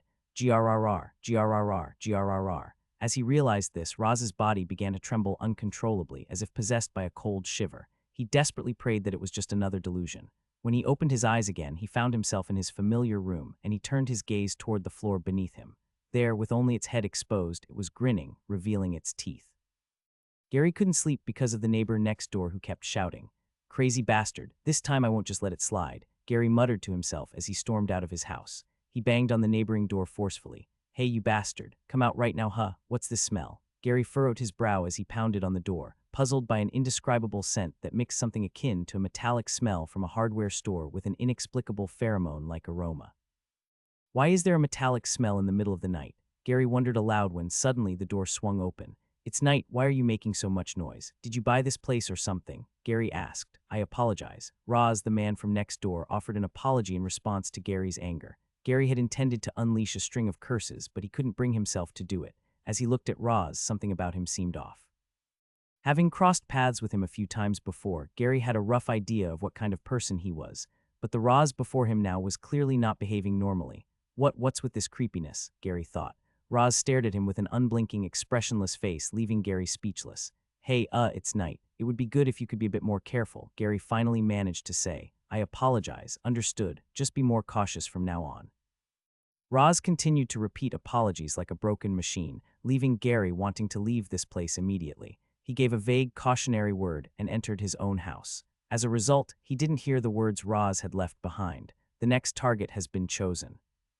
After sending the neighbor away, I returned home to find number 26, rummaging through the refrigerator. It was stuffing sandwiches from the fridge into his mouth one by one. "Zzz, are you hungry? Want to eat?" "I want to eat a lot." Leaving number 26 to scavenge for food while wandering around, I picked up one of the arms lying on the floor of the room. "It doesn't taste good." Surprisingly, Roz was the second least tasty thing I had eaten so far. His flesh carried the scent of alcohol and the stench of rotten meat, reminiscent of old decay. If I exclude calorie bars, which had no taste at all, Roz was the least appetizing. "It seems there's a correlation between health and taste," I mused. He didn't appear to have a healthy diet, and I couldn't help but worry about consuming similar beings in this apartment complex. "Well, I have to force myself to eat it," I decided. "If I want to evolve, I need to at least eat this cyborg." I received a message in the text box acknowledging my efforts. "The metamorph to pre-saint evolution condition has been fulfilled. Do you wish to evolve?" Originally, I had planned to finish things on the Megacorp research ship, but it seemed I had come a long way. "Zzz, I'll become an egg for a moment." "An egg? But you're just a baby. Why are you becoming an egg?" "Zzz, to grow bigger. A baby is going to be a big baby. Zzz, yes, don't worry." Just in case number 26 might be surprised, I informed it beforehand and then accepted the evolution. The time had come to enjoy the majesty of the sub-adult body, which I had briefly tasted with the psionium. She looked at the enormous egg that filled the living room. Despite being told that the baby with her had turned into an egg, it definitely didn't look like the size of an egg. Did it suddenly grow, or did it become a cocoon? Perhaps it was because she was still young, but she couldn't grasp what kind of creature the baby had become. Nothing she had ever seen resembled this. Still, she didn't pay it much mind. When she emerged from the disgusting liquid prison, she made a vow. No matter what happened, she would protect the baby. However, until now, she had been protected by the baby more often than she had protected him, which made her uncomfortable. The baby seemed to be very hungry, and she fed him every time she saw food, but there wasn't much she could do. Would things have been different if her tentacles were stronger? Would things have been different if she were bigger? In her restless state of mind, she reached out with a tentacle to caress the egg. The moment the tentacle touched the egg, she was surprised. Unidentified energy was absorbed from the tentacle's end into her body. It felt as though she had consumed a highly nutritious meal. A feeling of satiety washed over her, and her strength surged. This time feels a bit different, doesn't it? When I evolved into a metamorph from hatchling, I could feel the changes in my surroundings inside the egg, but this time was different. All my physical sensations were severed, and I stood alone in the darkness. As I looked down at my hand, a hand that now felt unfamiliar reached out to me. The clothing was the same as what I had worn before entering the world of space survival. It feels like my own imaginary world here. Looking around, there didn't seem to be any threatening elements, just an endlessly vast, pitch-black space. It's a dark place, but it's familiar. In my childhood, whenever my parents argued, I would always hide under the bed or in the closet. If I plugged my ears and huddled there, I felt much more at ease. I'm reminded of the past. It's not a memory I want to dwell on. I shook my head to shake off unnecessary thoughts. I wonder how much time is left. In the game, it takes 6 hours to become a pre-saint. I don't know how long it will take in reality, but when I turned into a metamorph, there wasn't much difference from the game, so it should be similar this time. Why did the developers create it like this, applying such a severe penalty to evolution, which is essential for morph operations? I can't understand it at all. In a game where real-time PK occurs for 24 hours, being incapacitated for 6 hours is a serious flaw, almost like a bug. Moreover, in a morph, cooperation is impossible, so it's impossible to ask your comrades to protect you during evolution. Unless you hide in a place where no one knows, most players are caught during evolution. Some players even hunt amorphs exclusively. Especially because of me, there are many players who hate amorphs, and some ruthless amorph users have been attacked. Many amorphs failed in evolution and were shot with anger shotguns. I also died a lot, caught by amorph hunters during evolution. Failing in evolution doesn't have a specific penalty. It's just a hassle to find a hiding place again. Moreover, you have to wait a long time again, so it's impossible not to get annoyed. So the amorph hunters who disrupted evolution were even more terrifying than usual. Looking back, I was a bit harsh too. There was a time when a hunter recorded me being hunted and posted it on the community. The reaction at that time was explosive, to be precise. There was an overwhelming amount of resentment and criticism directed at me. People were saying all sorts of strange things like, how can a person do that? Or, are you really an amorph? Or, I'll kill you, and so on. Sigh. Whether it's because of the magical influence of this pitch-black space, these unnecessary memories keep resurfacing. If I have the time, I shouldn't waste it and should use it wisely. There's a lot to do in the future, so I need to figure out where to start when I go out. Maybe I should think while walking. I took a step forward, and the ripples spread out as if I had placed my foot on the surface of the water. Starting with that, I aimlessly walked in the black void. After evolving, the first thing to deal with should be the wolves living next door and on the 5th floor. That should help resolve the issue with the transformed race to some extent. As I pondered how to approach the trading hub after evolving, something dark brown appeared and blocked my path. The entity that appeared in the black void was a metamorph stage amorph. I could tell that instinctively as soon as I saw it. This creature is the remnant of the amorph still present in my body. It seems that when I fell into this surreal world, the instincts of the amorph came with me. The creature growled as it revealed itself, but I wasn't particularly afraid. Instead, it felt strangely familiar. I reached out my hand to it. The creature, which had been growling threateningly, closed its mouth and lowered its head obediently. When my hand touched the creature's head, I woke up. Where am I? As soon as I opened my eyes, I was blocked by a thin wall. A soft and sticky film of blood enveloped me. Sensation returned to my body. At present, I was crouched over my body, wrapping my arms around it as if a baby was in the womb. My long tail was wrapped around my waist like a belt. When I released my combat arms and stood up, the plastic was torn apart with a ripping sound. A text box appeared in front of me on the torn amorph. Race, unidentified aggressive space morph. Status pre-saint. Objective, survive 2nd evolution successful. Possess traits physical related applied type. Wings, chitinous exoskeleton, regeneration fusion, neurotoxin glands fusion, reinforced exoskeleton, acidic blood, enhanced reflexes, mimicry organ fusion, serrated tentacles, contamination organ, spine projectile organ. Psychic related, predator sense fusion, human nature, monsters tentacles and clairvoyance, psychic resistance. Type, physical enhancement type. You have received new unread messages. Would you like to read them? Messages. This was the first time I had received a message after evolving. There had been no such occurrences in the game before, so I accepted the request with curiosity. New system, Transcendence, system unlocked. Would you like to see the instructions? A new system, it seems there are some changes. When I consumed Sconium last time, no such messages appeared. It seemed that this new system was unlocked only through formal evolution. I chose to confirm, and a text box filled my vision. The Transcendence system allows you to combine 3 or more of your existing traits to create a completely new and unique trait, referred to as a unique trait. Available trait list: chitinous exoskeleton, reinforced exoskeleton, enhanced reflexes.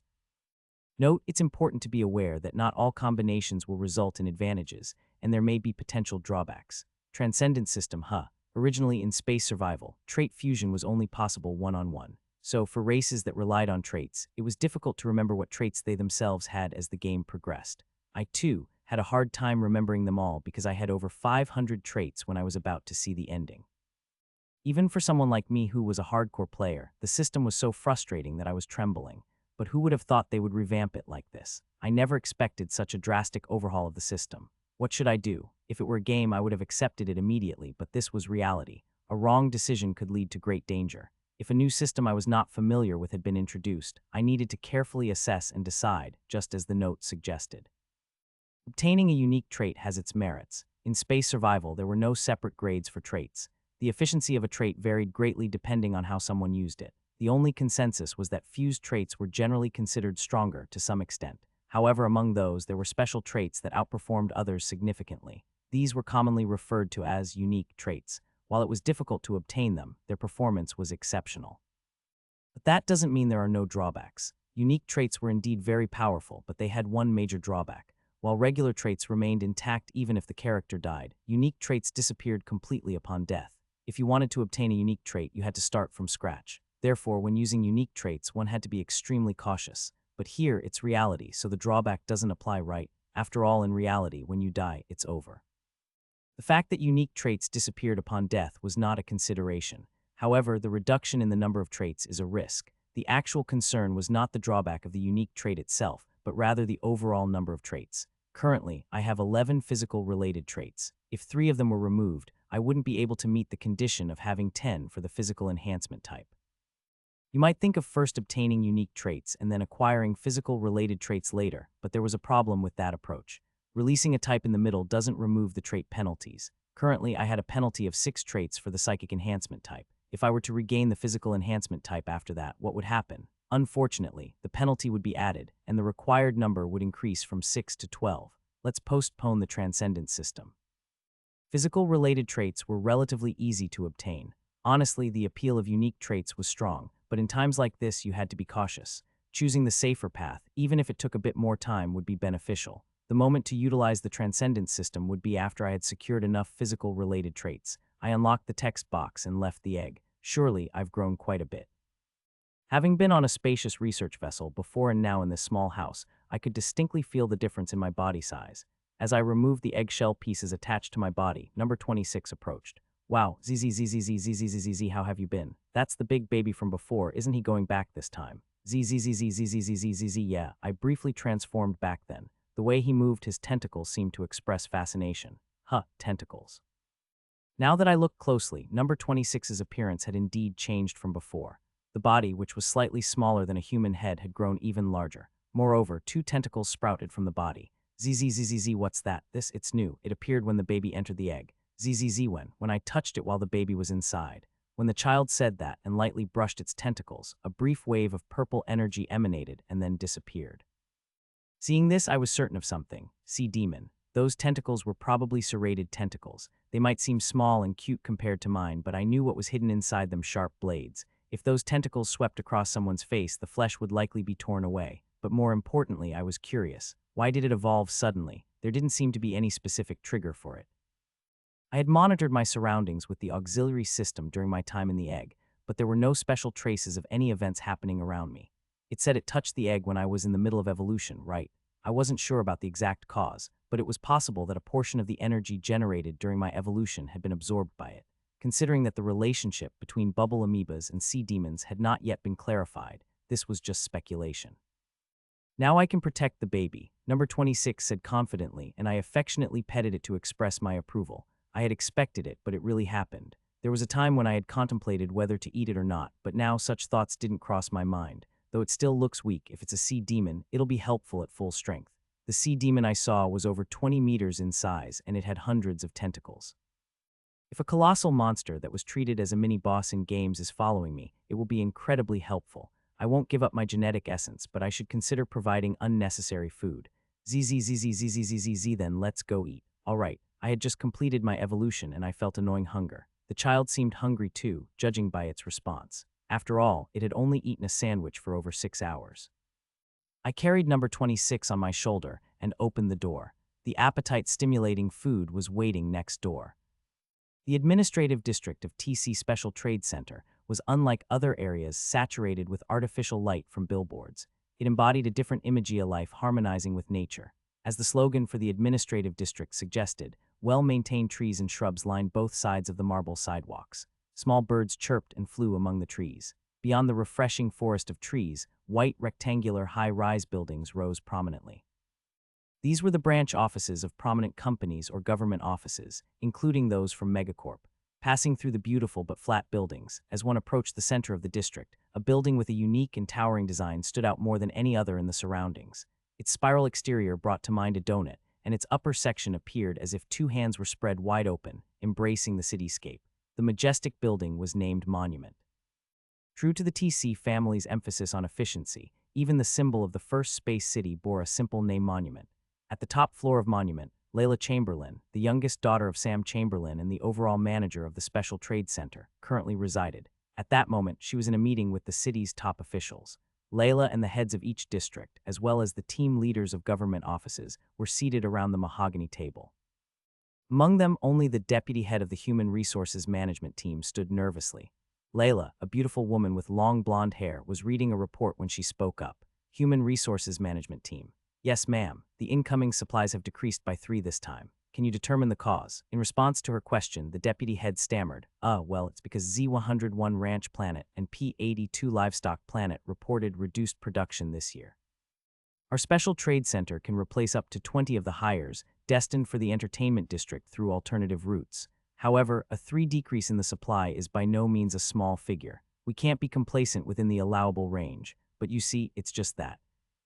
Everyone knows that 40 of the revenue in the Special Trade Center comes from the entertainment district.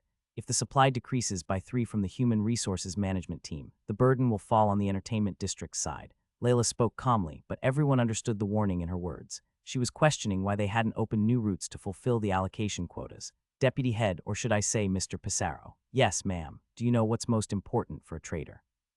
It might be credits. Of course, credits are important, but the most crucial thing is trust. You can use difficulty in supply as an excuse this time due to certain circumstances. But what if it damages our reputation? These customers who have come here with great difficulty won't return if they're disappointed. I'll keep that in mind. Under normal circumstances, I might overlook this, but now is a critical time. You all know that the board meeting is approaching soon. When she mentioned the word board meeting, everyone in the room nodded with determined expressions. Anyone working under the TC family would know. Not to mention how much the TC family head desires the CEO position at Megacorp. The first phase of the board meeting is scheduled to be held right here in the TC Special Trade Center. Enormous tourists will be visiting this city. There can't be the slightest margin for error. Understood. Contact the planetary authorities and make sure you meet the quota by any means necessary, even if you have to distribute aphrodisiacs across the entire planet. Do you understand? Yes. Now next person. The entertainment district, is it? I'm always looking forward to this. Go ahead. Yes. While the deputy head sat down, wiping cold sweat, the representative from another team began their report. After 3 hours, the meeting came to an end. With all the team leaders gone, Layla sat alone in the conference room and let out a sigh. There was just 1 month left until the first board meeting to select the Megacorp CEO. Although there was still time, she, as the overall manager, felt like she needed 10 more bodies. But if I can make this deal happen, the successor's position won't be just a dream. The TC family had a unique feature that set them apart from other noble capitals. The precise name of TC was Thompson Chamberlain. They were called TC because they took the initials from the surnames, T from Thompson and C from Chamberlain. As the name implied, within TC, 2 families with different surnames coexisted in a single family. The family member who won in competition between the Thompson family and the Chamberlain family became the head of TC currently. The Chamberlain family held the position of the head, but the next generation was uncertain. Thompson's side is making moves. Once one became the head, they could monopolize all the rights of the family and privileges related to TC within Megacorp. Since the Chamberlains had held the position of the head for several generations, tensions were rising on the Thompson side. If Thompson were to take the next head position, there would surely be bloodshed. At that moment, the conference room door opened, and a secretary entered. Miss, here's a list of names from the individuals who have applied to visit on the board meeting day as you mentioned. Layla checked the tablet pad handed to her by the secretary, scrolling through the names one by one. When she reached the last name, she was taken aback. Is this list accurate? Yes. Is there a problem? Akira Eugen is attending. Yes. The Eugen family contacted us an hour ago. They said he will only be doing city tour and won't be attending the board meeting. Layla chuckled at the absurdity of it all. A centuries-old noble casually touring the city. It was an uninteresting joke. Akira Eugen, the current Megacorp CEO, is coming here. Layla was well aware of his legacy and notoriety, often referred to as the usurper. Layla casually mentioned Akira Eugen's nickname. Usurper was a term he despised, used by other noble capitals to mock him. As his nickname suggests, Akira Yujin wasn't originally meant to become the head. His name itself indicated that he had no qualifications to inherit the family. The Yujin family places great importance on lineage. The 5 major noble capitals each had their own defining factors. The TC valued competition. The Yujin family placed importance on lineage. The Garamilda family was known for technological advancements in terraforming, and so on. They all had guiding principles that matched their respective fields. Akira, as befitting a lineage-focused family, became the head due to his bloodline tracing back to the traditional roots of their people. In an era of constant terraforming, they still cling to their ethnicity. She couldn't understand it, but in any case, Akira's bloodline was distant from the Yujin family's true roots, so he wasn't the official heir. The reason he became the head was simple. He was the only person in the history of the Yujin family, or any noble capital for that matter, to become the head through a coup d'etat. Yungwu Yujin was it. Originally, he was supposed to smoothly run the family, but he was the unfortunate head who was removed by Akira. After his death, all his descendants met a miserable end. Moreover, that insane nobleman Akira even turned Yungwu Yujin's daughter into a shadow. The reason Akira Yujin earned a reputation for cruelty wasn't solely because he killed people indiscriminately. It was because he didn't spare his fellow nobles, members of the same family. He would kill or torture them without hesitation, which drew criticism. Layla herself enjoyed hunting humans on the ranch planet every year, but she didn't needlessly harm her family's assets. In that regard, Akira could be considered an aberration among the noble capitals. The reason this eccentric managed to maintain the position of head of the family, despite not fitting the noble capital image, was his competence. It was a sad affair for Yungwu Yujin, but after his death, the Yujin family prospered unusually well. Layla, being in a position of authority, understood that ruling with fear was not easy. She might not be able to handle the monster who had ruled the Yujin family for nearly a century, a formidable opponent. As her father struggled against him, it was highly likely that she would be brutally crushed if she attempted to confront Akira directly. No, failure is the foundation of growth. Even if I lose to him, I can use it as an experience. As an heir of the TC family, she wasn't afraid of competition and challenges. She believed that with plenty of time ahead, she could recover from any setback. But did she truly understand the fact that a terrible danger was already taking root in her territory? Zzz tasty. Yep. Compared to the cyborg's house, the neighboring one had a distinctly lived-in feel. The furniture was tidy, and it seemed like they cleaned regularly as the entire house was spotless. The fridge was stocked with food, including artificial meat sandwiches and dried vegetables. I looked at number 26, who was diligently emptying the fridge with a satisfied expression. I'm hungry too. When I saw the owner of the neighboring house, whose waist had been severed by a tail, I couldn't help but want to tear into that fresh flesh. But there were still things to be done. I quickly finished the sandwich number 26 had taken out of the fridge and got up from my seat. Zzz, I'll be going next door for a bit. Okay, be careful, baby. Once I entered the cyborg's house, I looked for his communication device. I turned on the communication device lying next to the bed and entered the password. Let's see, office number. As I scrolled through the saved contacts, one name caught my eye. Crazy bastard. This must be it. Every office worker tends to have a love-hate relationship with their boss. I pressed the name, Crazy Bastard. As soon as the signal went through, the other party picked up. You lunatic, Roz. Why aren't you here when you're supposed to be working? I'm off duty. What? Are you insane? Have a good day. You crazy son of a... Using the mimicry function of the mimicry organ, I ended the call and pressed the disconnect button. Here, countless extraterrestrial laborers come in every day, every hour. Even if one of them quits for no apparent reason, there are plenty of people to replace them. While it's possible to develop deep bonds with colleagues at work, it doesn't seem to be the case for the owner of my voice, Roz. His reactions as a team leader and the way he keeps to himself when you look at his contacts and call history suggest he's more of a loner. Maybe he'll be forgotten once today is over. Just like the harbor worker I devoured before, Roz will likely be forgotten.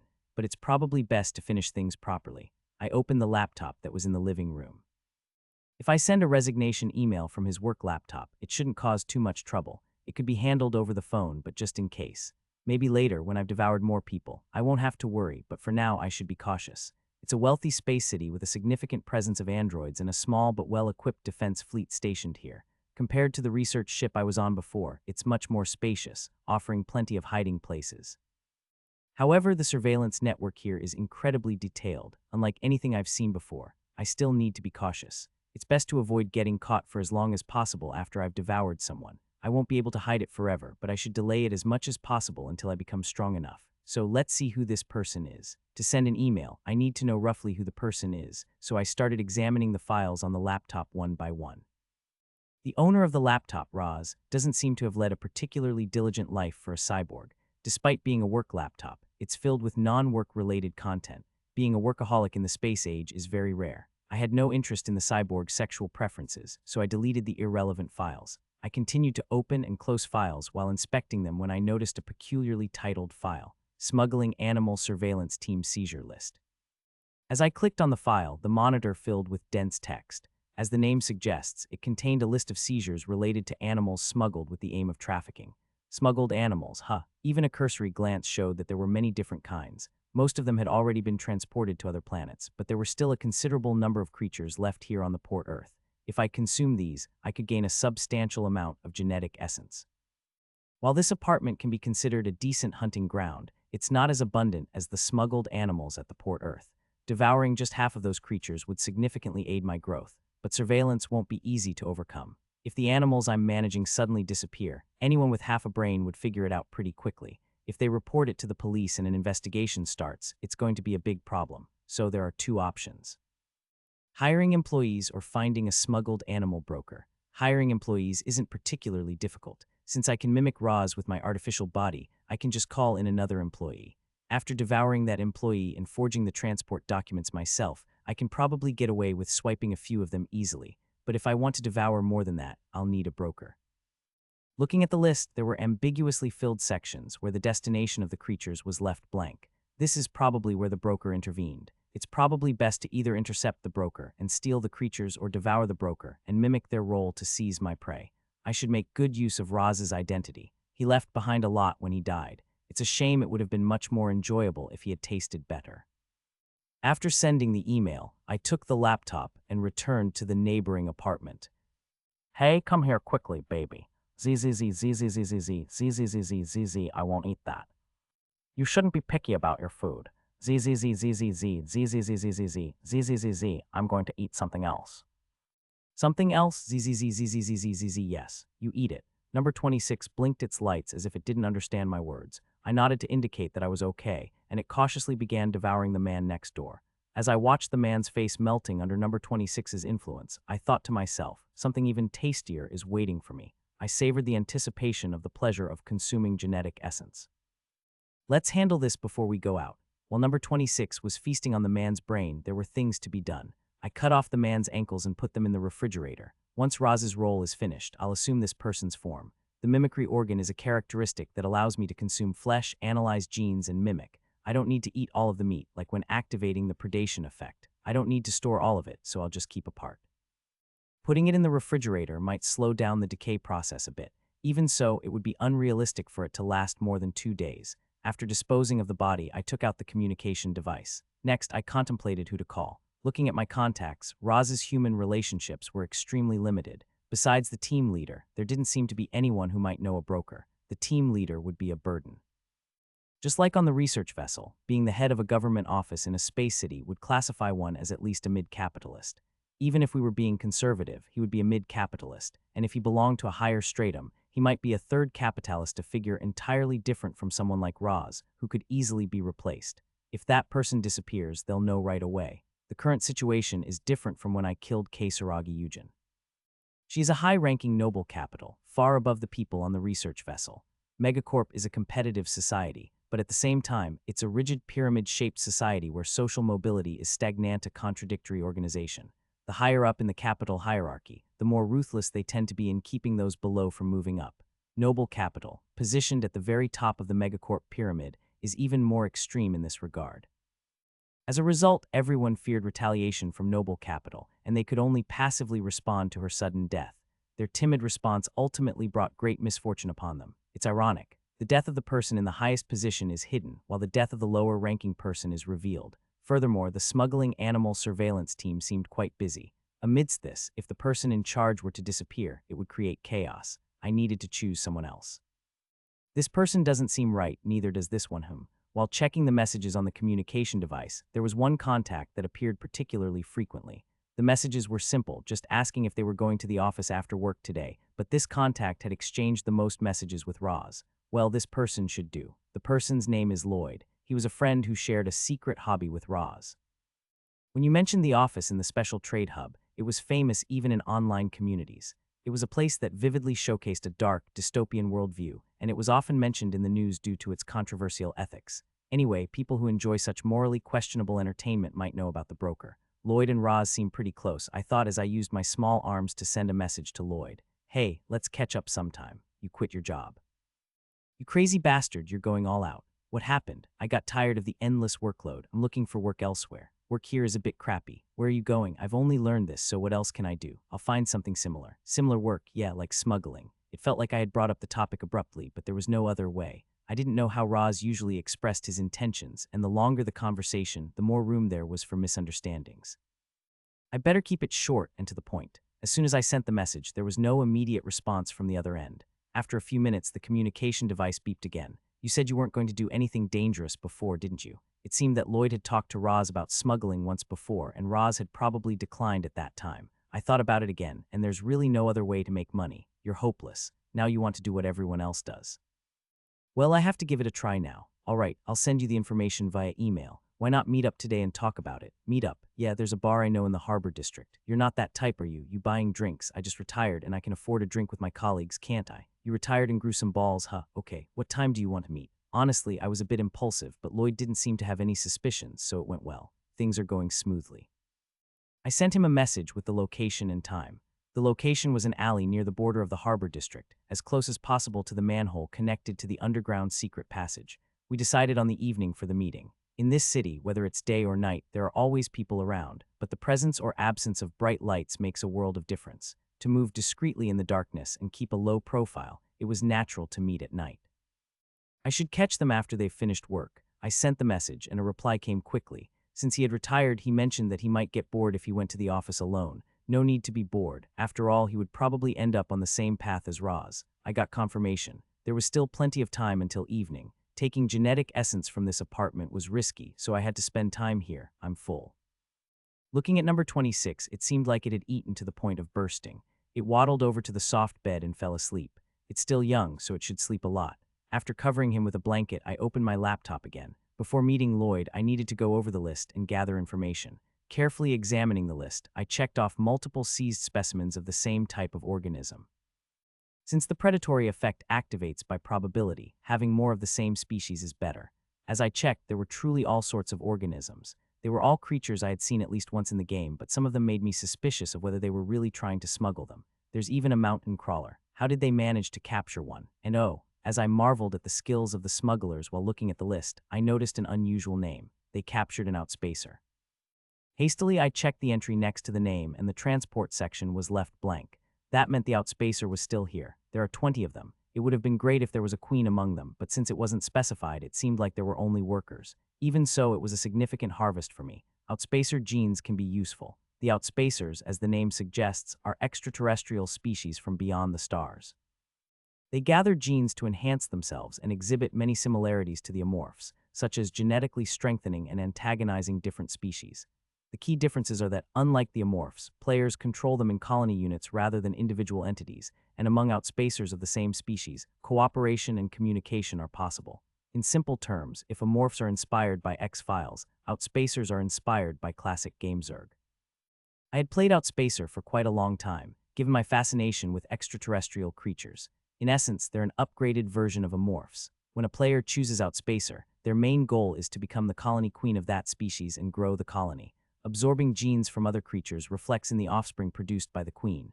The Outspacers operated with a typical monarch-type mechanism where the workers became stronger, gathering more powerful genes and growing the colony. Compared to the amorphs, another monarch-type species with a brutal hierarchy, the Outspacers were regarded as a challenging and high-potential species within the community. What set them apart was the ability for players to develop entirely different forms of colonies based on their choices. In terms of performance, they quickly became powerful after surviving the initially high difficulty, making them popular among players who valued performance over concept. Still, I prefer amorphs. If you played as amorphs, it was a good idea to acquire Outspacer genes whenever the opportunity arose. This was because they had many useful traits, and some were even related to acquiring new types. Let's start with these guys. Although there were only 20 of them, since I would be devouring them as live specimens rather than samples, I could expect the predation effect to work in my favor. Besides, I checked one or two other useful prey items. Unfortunately, due to the nature of smuggling, there weren't many cases where more than 10 of the same species were brought in. I might not get many traits even if I devour them all. This aspect probably depended on luck. As I selected the things to consume, the room gradually became shrouded in darkness. The time for hunting prey was drawing near. I woke up number 26, and together we left the apartment. A somber darkness had descended over the entire city. Streetlights illuminated the dark residential area brightly. Last time there were people around, so I had to break the streetlights, but late at night there were patrols of police officers around the residential area. Before, I had to break the streetlights to avoid their gaze, but if I kept doing that, it would surely raise suspicion. Today, I should try to avoid them rather than destroying the streetlights. It's fortunate that there are fewer people because it's work time. Moving quickly, I soon approached the manhole cover. It was right in front of me, but I didn't rush to it. Instead, I concealed myself. Why are you acting this way, little one? ZZZ enemy. Enemy? There was an android patrolling around the manhole. A combat android. Unlike the android I saw on the pirate ship last time, this one had 3 arms. In addition to 2 arms resembling those of a human, there was an additional combat-oriented right arm equipped with a Gauss rifle near its waist. That's strange. An android using a Gauss rifle. The Gauss rifle is a high-powered weapon that falls below plasma weapons in terms of firepower, making it highly efficient against heavily armored foes. To put it in perspective, it's like a less expensive but less destructive version of a plasma weapon. However, just like plasma weapons, Gauss rifles are costly equipment for regular soldiers or androids to use. The cost of a single rifle is higher than lower-tier powered armor, and most importantly, the ammunition is exceptionally expensive. It uses tungsten ammunition, so it's bound to be expensive. Anyway, the level of armament I was aware of for androids was by no means as high as this. Even if this city is wealthy, it's not so affluent as to equip a single android with a Gauss rifle that consumes high-cost tungsten ammunition like water unless it's an extraordinarily special situation. Could there be some kind of event or festival? TC Special Trade Center was a place where various in-game events were held. Given that it was a city frequented by tourists, it wouldn't be unusual for an unknown festival to be taking place. If a festival was happening, it would naturally mean a higher level of alert and security, with a significant influx of visitors. The reason for the androids being heavily armed might be related to the festival. I guess I should consider myself lucky and unlucky at the same time. I made it in safely, but of all times, it had to be when a festival was scheduled. While lost in thought, the heavily armed android loitering around the manhole disappeared somewhere. After waiting for a moment and confirming that no one else was approaching, I approached the manhole. I lifted the incredibly heavy piece of metal effortlessly with my human strength and sent number 26 in first. After a final look around, I entered the manhole as well. As I touched the manhole cover, a pitch-black darkness, like a black hole with not a speck of light, enveloped us. Baby, where are we going? ZZZZZZZZZZZZ will go the way we came. The little guy and I had no trouble seeing in the dark. It sensed air currents, vibrations, and other such things with its entire body, and I had an auxiliary system. I could see it. A small tunnel about 5 meters high stretched all the way to the other side of the ground. Inside the tunnel, there was discarded trash from past laborers, cigarette butts thrown by someone from above the manhole cover, and more scattered on the floor. From the tunnel walls, dust periodically fell due to vibrations caused by passing subway trains. I walked toward our destination with number 26. Let's lay down spores on the way. Originally, I planned to lay down spores after establishing a nest, but things were different when there was a festival in the city. Setting up surveillance in advance would make it easier to deal with unexpected situations. When I activated the contamination organ on the lower right arm of my combat arm, a viscous brown mucus mixed with spores oozed out. The spores I had released slowly spread through the tunnel, as if reassuring me that they wouldn't worry about leaving my body. Since the contamination organ also had the enhancement effect, in about 2 days, the spores would grow as effectively as if I had built the nest myself. That should do for surveillance. By the time most of the spores were laid down on the path connecting the residential and harbor zones, I arrived at my destination. I carefully opened the manhole cover and checked outside. Nobody here either. This area was the border between zones, and it seemed people didn't frequent it. If you wanted to go to another zone, you would take the subway rather than walk. ZZZZZZ wait here. Why? I want to go with you. ZZZZZZZZZZZZZ they'll get scared of you. I recalled that Roz had been scared of number 26, and he crouched down gloomily. It was a sad truth that people were afraid of number 26. I hid number 26 under the manhole and went to the meeting place. They hadn't arrived yet. I activated the mimicry organ and crouched in a dark alley. They're coming. About 10 minutes had passed since I started waiting. Someone was walking toward me from a distance.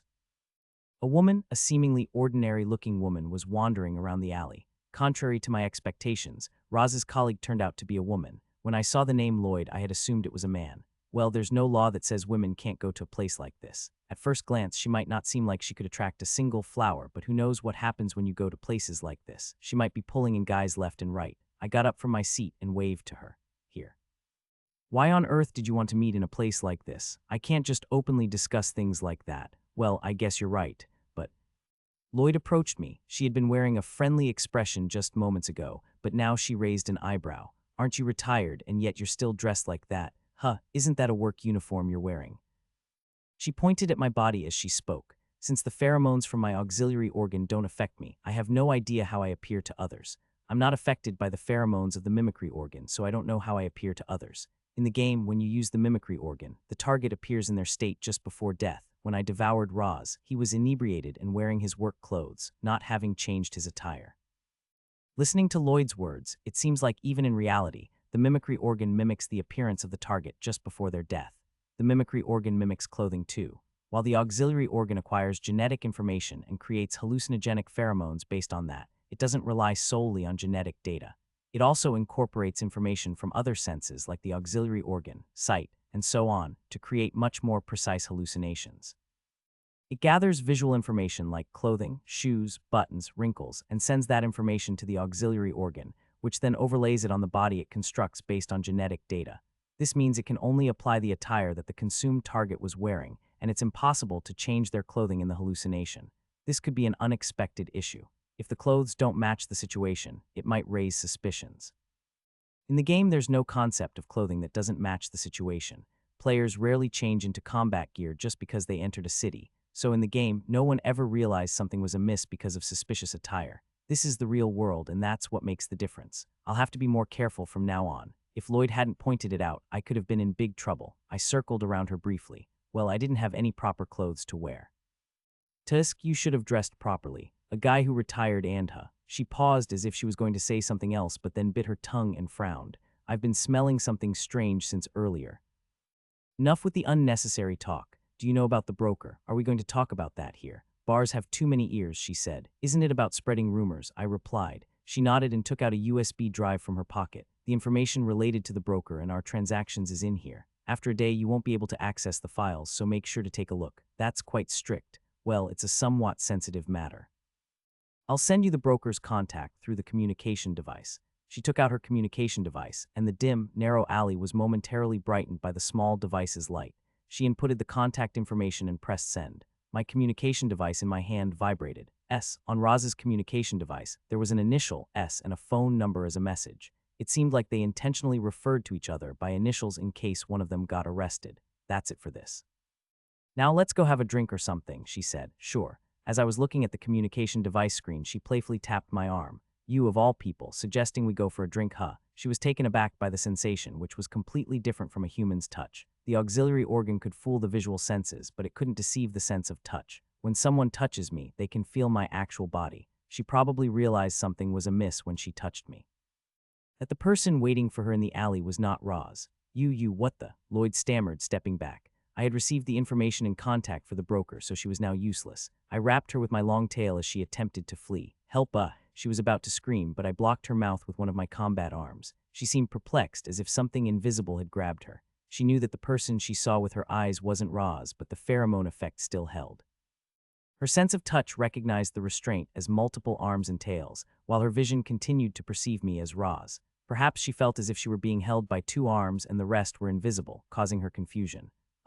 Lloyd sent a pleading look. Her previously ordinary face was now stained with tears and mucus. She might have looked pitiful, but my decision remained unchanged. I put more force into my tail, and her waist twisted.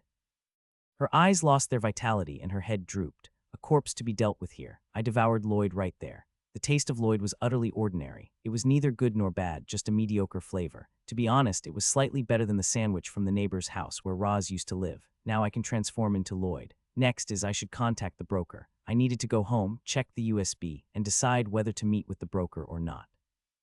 After licking up every last drop of blood on the ground, I returned to the secret passage. Food smell. ZZZZZZZZZZ8 and came back. What about mine? Ah, I should leave some for number 26 next time.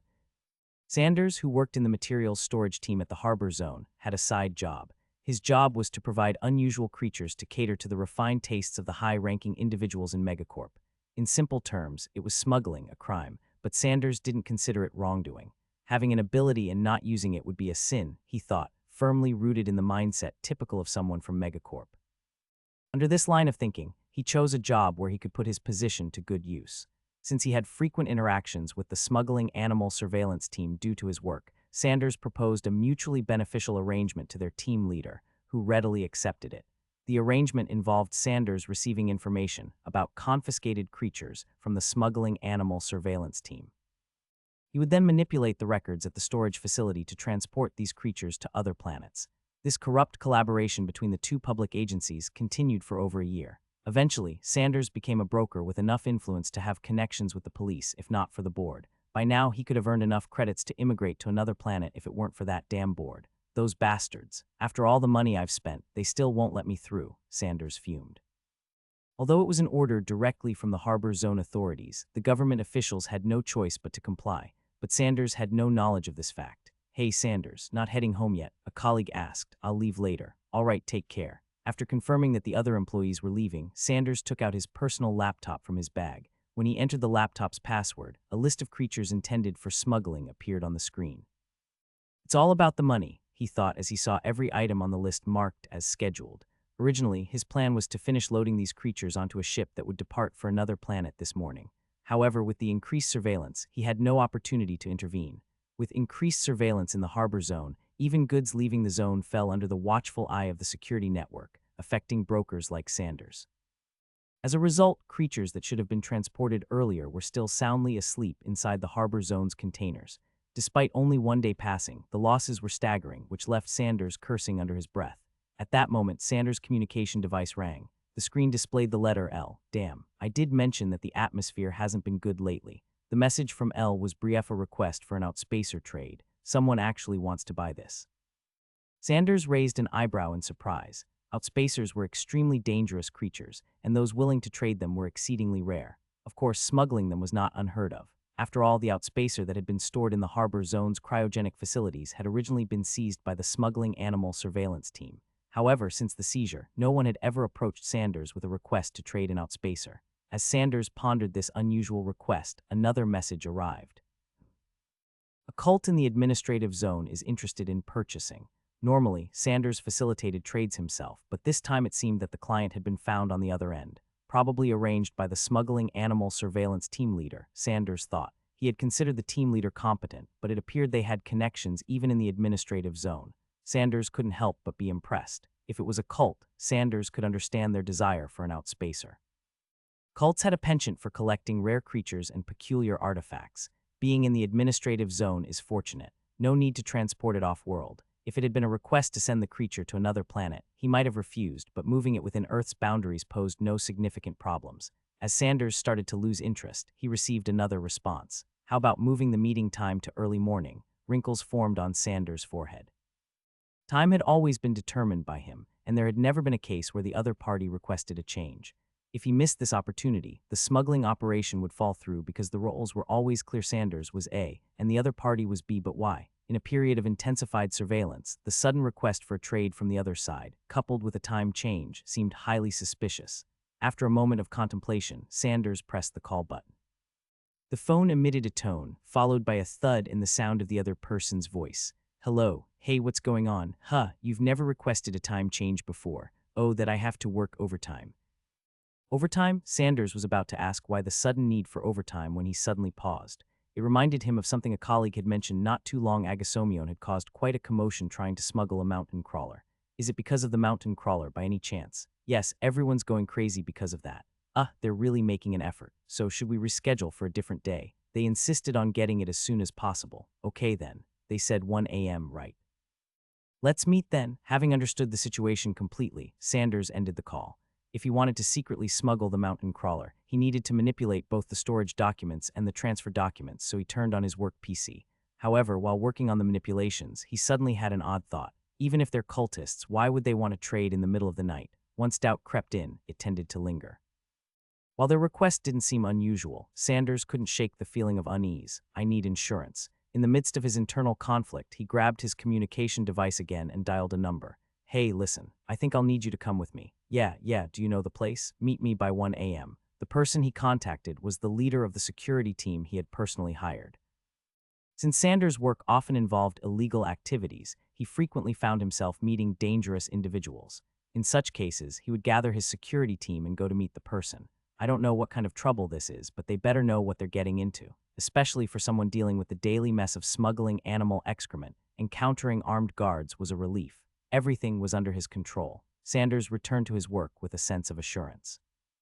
Broker S. quite a cautious person.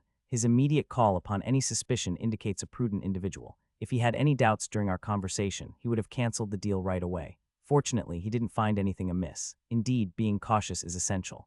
Using the USB Lloyd provided, I could roughly guess who he was. A confiscation item manager from the material storage team or a security officer from the port security team. There are only two people who could legally load seized animals onto a ship. These two.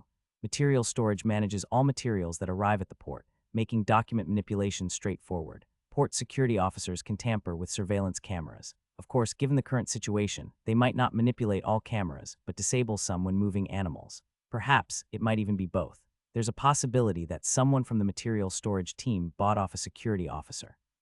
Whichever side he's on, he's undoubtedly not in a high position, but he's not at the bottom either. He's firmly in a middle management role, and he's smart enough to avoid getting caught in smuggling for an extended period. In short, he's not an easy target for me to eliminate.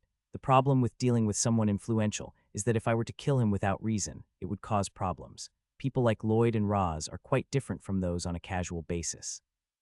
If S is in a middle management role, there are many people connected to him, so if he were to suddenly disappear, it would raise suspicion in his surroundings.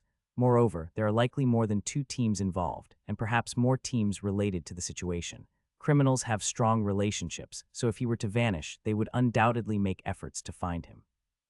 Even if I were to impersonate S and attempt to resign formally, if he holds a significant role within the team, it wouldn't be easy to resign as I please. Being called to the workplace would complicate matters, so using S to smuggle confiscated animals also has its limitations. I told S that I found a customer, but that's obviously a lie. The commission I can offer him is limited, and I don't have that many credits earned from the ones I've consumed.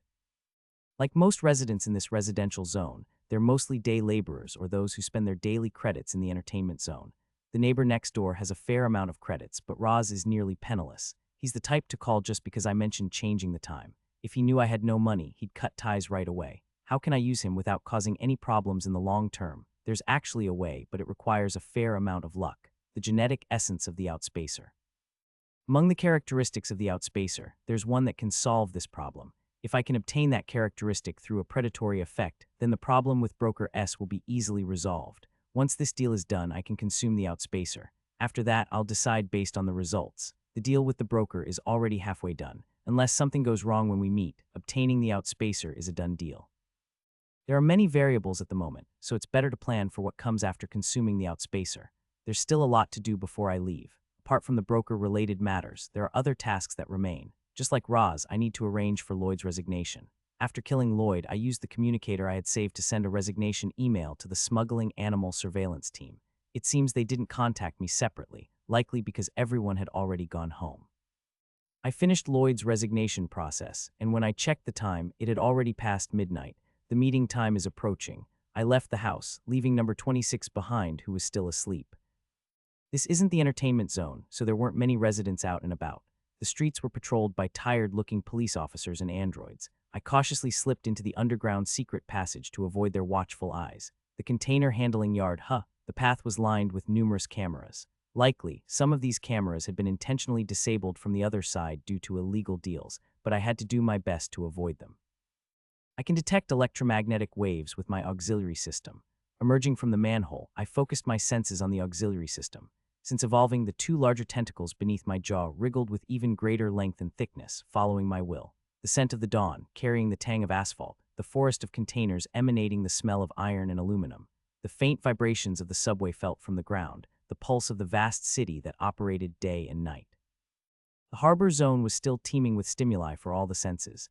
My auxiliary system extracted the thin electronic waves resembling fine threads emitted by the cameras. There are 3 cameras ahead. I moved cautiously, avoiding the locations where the cameras were, finding my way through the gaps between stacks of containers. As I had anticipated, some of the cameras were disabled. Seems like they have connections with the security personnel as well. With the cameras that were off, I didn't need to worry, so I passed by without any trouble. As I continued moving, I sensed the movements of living animals in the distance. There were a total of 10 individuals, all but one were armed. Their heightened alertness suggested they brought backup. I thought it would be easier to deal with. I activated my mimicry organ and revealed myself to them. 10 people, standing beneath the red light of the container crane's lamps, all turned to look at me. In the middle, a stout, closely shaved man, broker-esque, greeted me. "Oh, you are here. Who are they? Oh, don't worry about them. They're here for insurance." Despite the reassurance not to worry, their demeanor wasn't what one would describe as friendly. They had laser barrels aimed at me, a non-violent demonstration. Most of them were humans wearing powered armor, cyborgs, but there was one individual who stood out. There's a wolf too.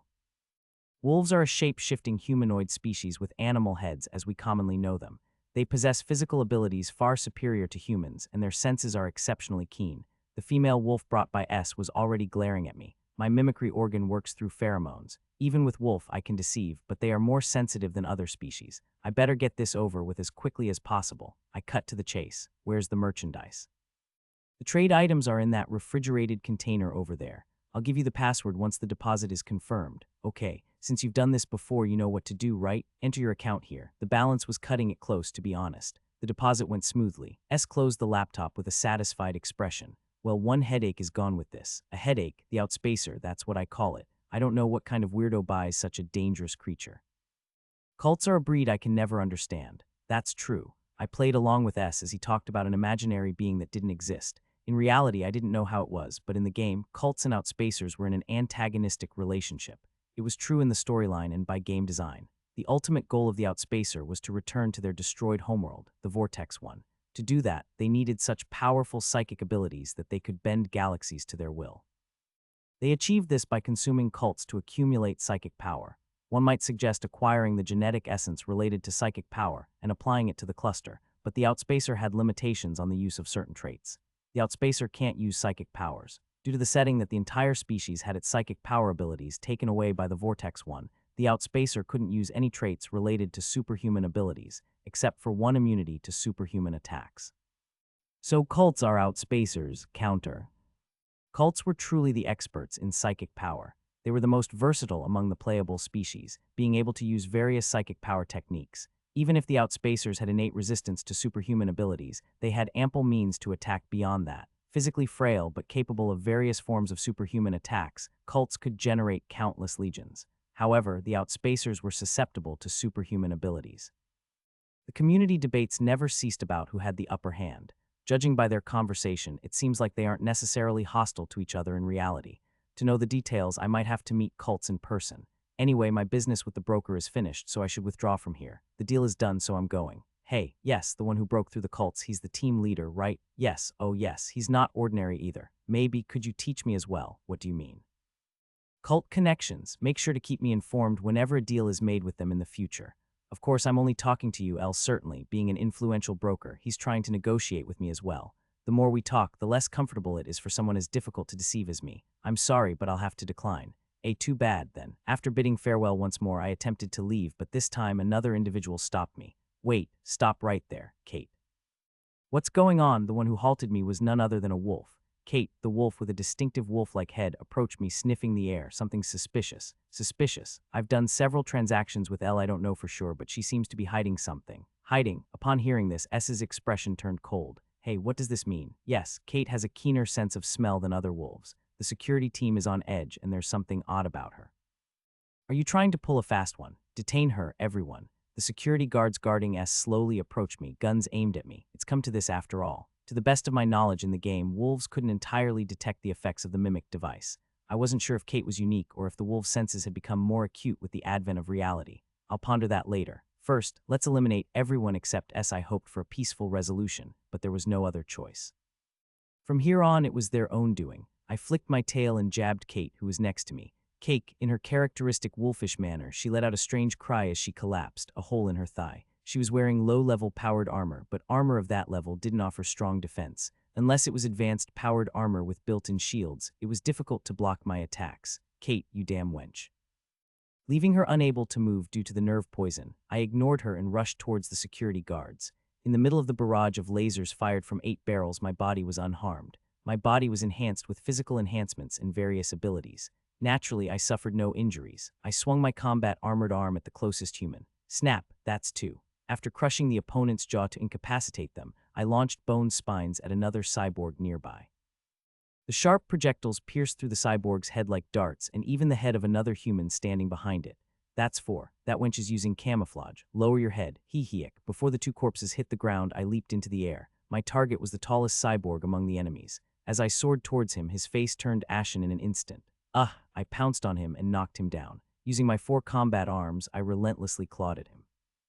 His thin-powered armor was shredded to pieces by my razor-sharp claws. Help, darn it, damn it, we can't handle this, I'll hold them off. Get the VIP to safety. The human with scars on his face gave orders to the other security guards. Excluding him, 3 security guards grabbed S and began their escape. He backed away and started firing his laser rifle at me. The red beams of light rained upon my body, but what he had hoped for did not happen.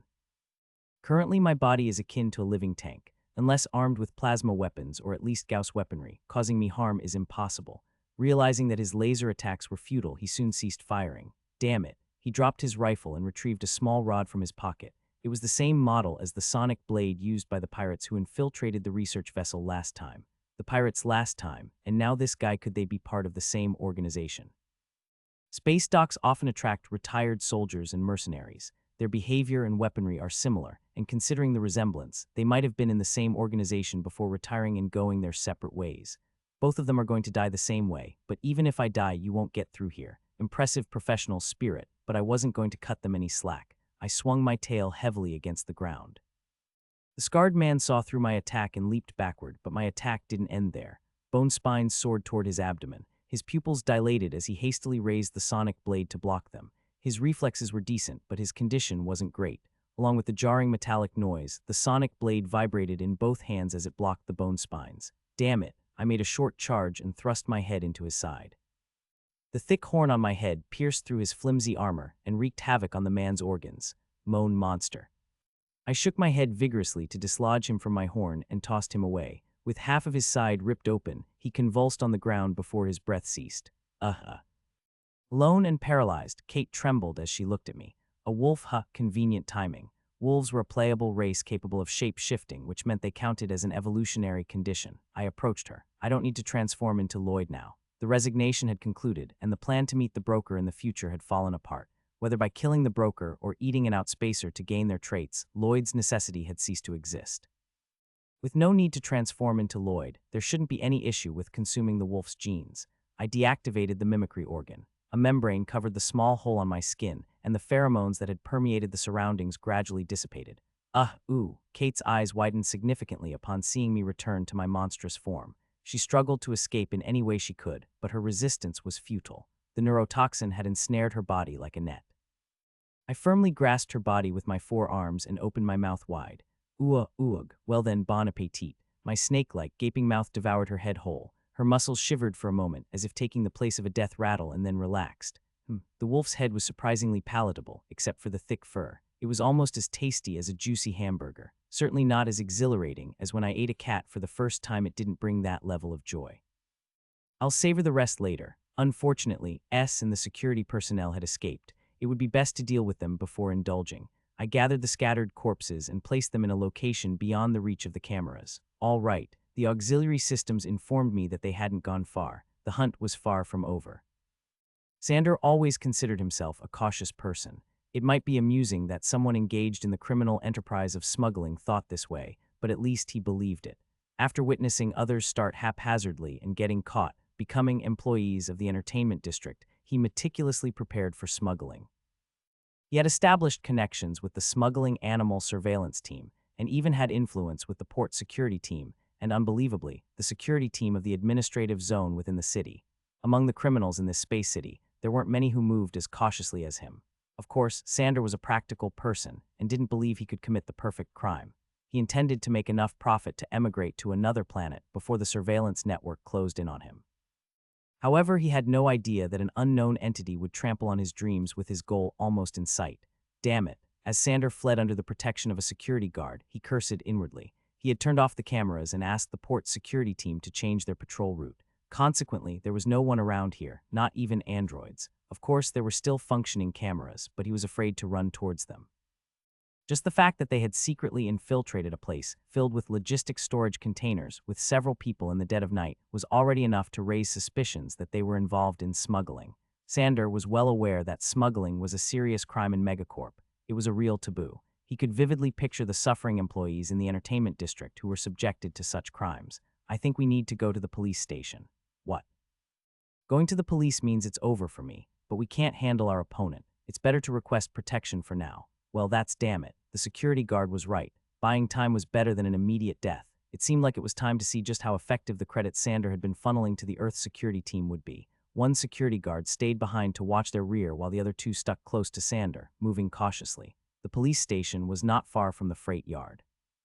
They moved stealthily between the massive walls made of containers. Ag! A scream came from behind. Sander turned to look, trembling, but there was no one there. Only the laser rifle the security guard had dropped remained. We'll run. With tense expressions, the security guards grabbed Sander. They practically carried his half-bent body as they hurried. In the distance, they saw a partly open metal gate within the chain-link fence surrounding the freight yard. Just have to cross that, Sander thought with hope.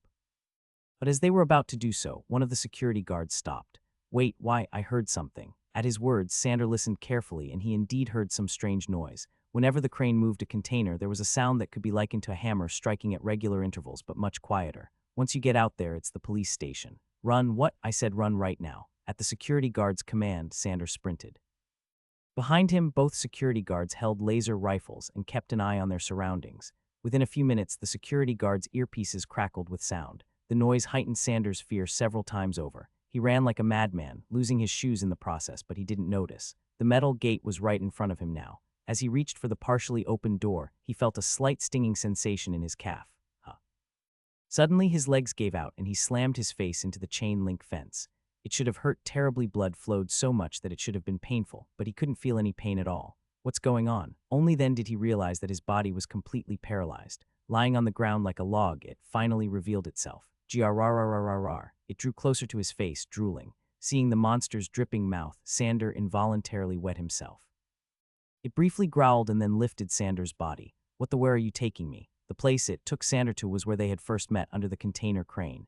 It threw Sander to the ground. What's going on? Leaving Sander there, it approached a refrigerated container. It was the container where the outsider was kept frozen. The guy standing in front of the container brought his head close to the terminal. What are you doing? Sander asked, unsure.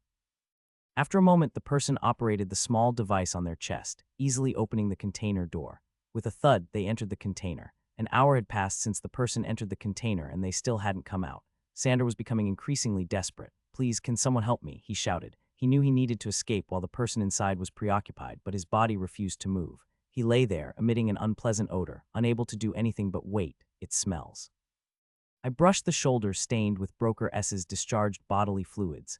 I intended to intimidate, but I didn't expect him to be so frightened. I even deliberately stabbed gently to avoid shocking him too much. I shouldn't kill him just yet. Broker S is an important figure. Even if I were to devour him, it must be at the right time. Before dealing with the broker, I should handle this first. I was now inside the frozen container where the outspacer is stored.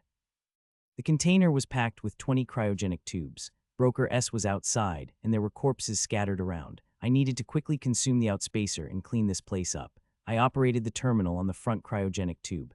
As the cool air rushed out, the glass door opened. Inside was a creature that looked like a cross between a crab and a camel spider. About 80 centimeters in size, with a body resembling a camel spider, and all 8 legs were as long as the body, with 2 of the legs ending in large pincers. Its face had a long and pointed upper jaw, making it look like it was holding a sickle in its mouth. I thought it was a mutant, but it's not. The creature in the cryogenic tube was a type of insect. It wasn't listed, so I naturally thought it was a mutant. It's okay. It's just the same if it's not a queen. There shouldn't be any issues. I can acquire the desired traits from any type of outspacer. I tore the creature's head off and devoured it. It would be great if it wasn't so cold. The creature tasted like crab meat. To be precise, it felt like eating crab meat straight from the refrigerator without thawing it. Oh, should I call it crab stick flavor? Anyway, it had a taste that grew on me. Since the insects were less than 1 meter in size, it didn't take too long to finish eating them. The first one is a miss.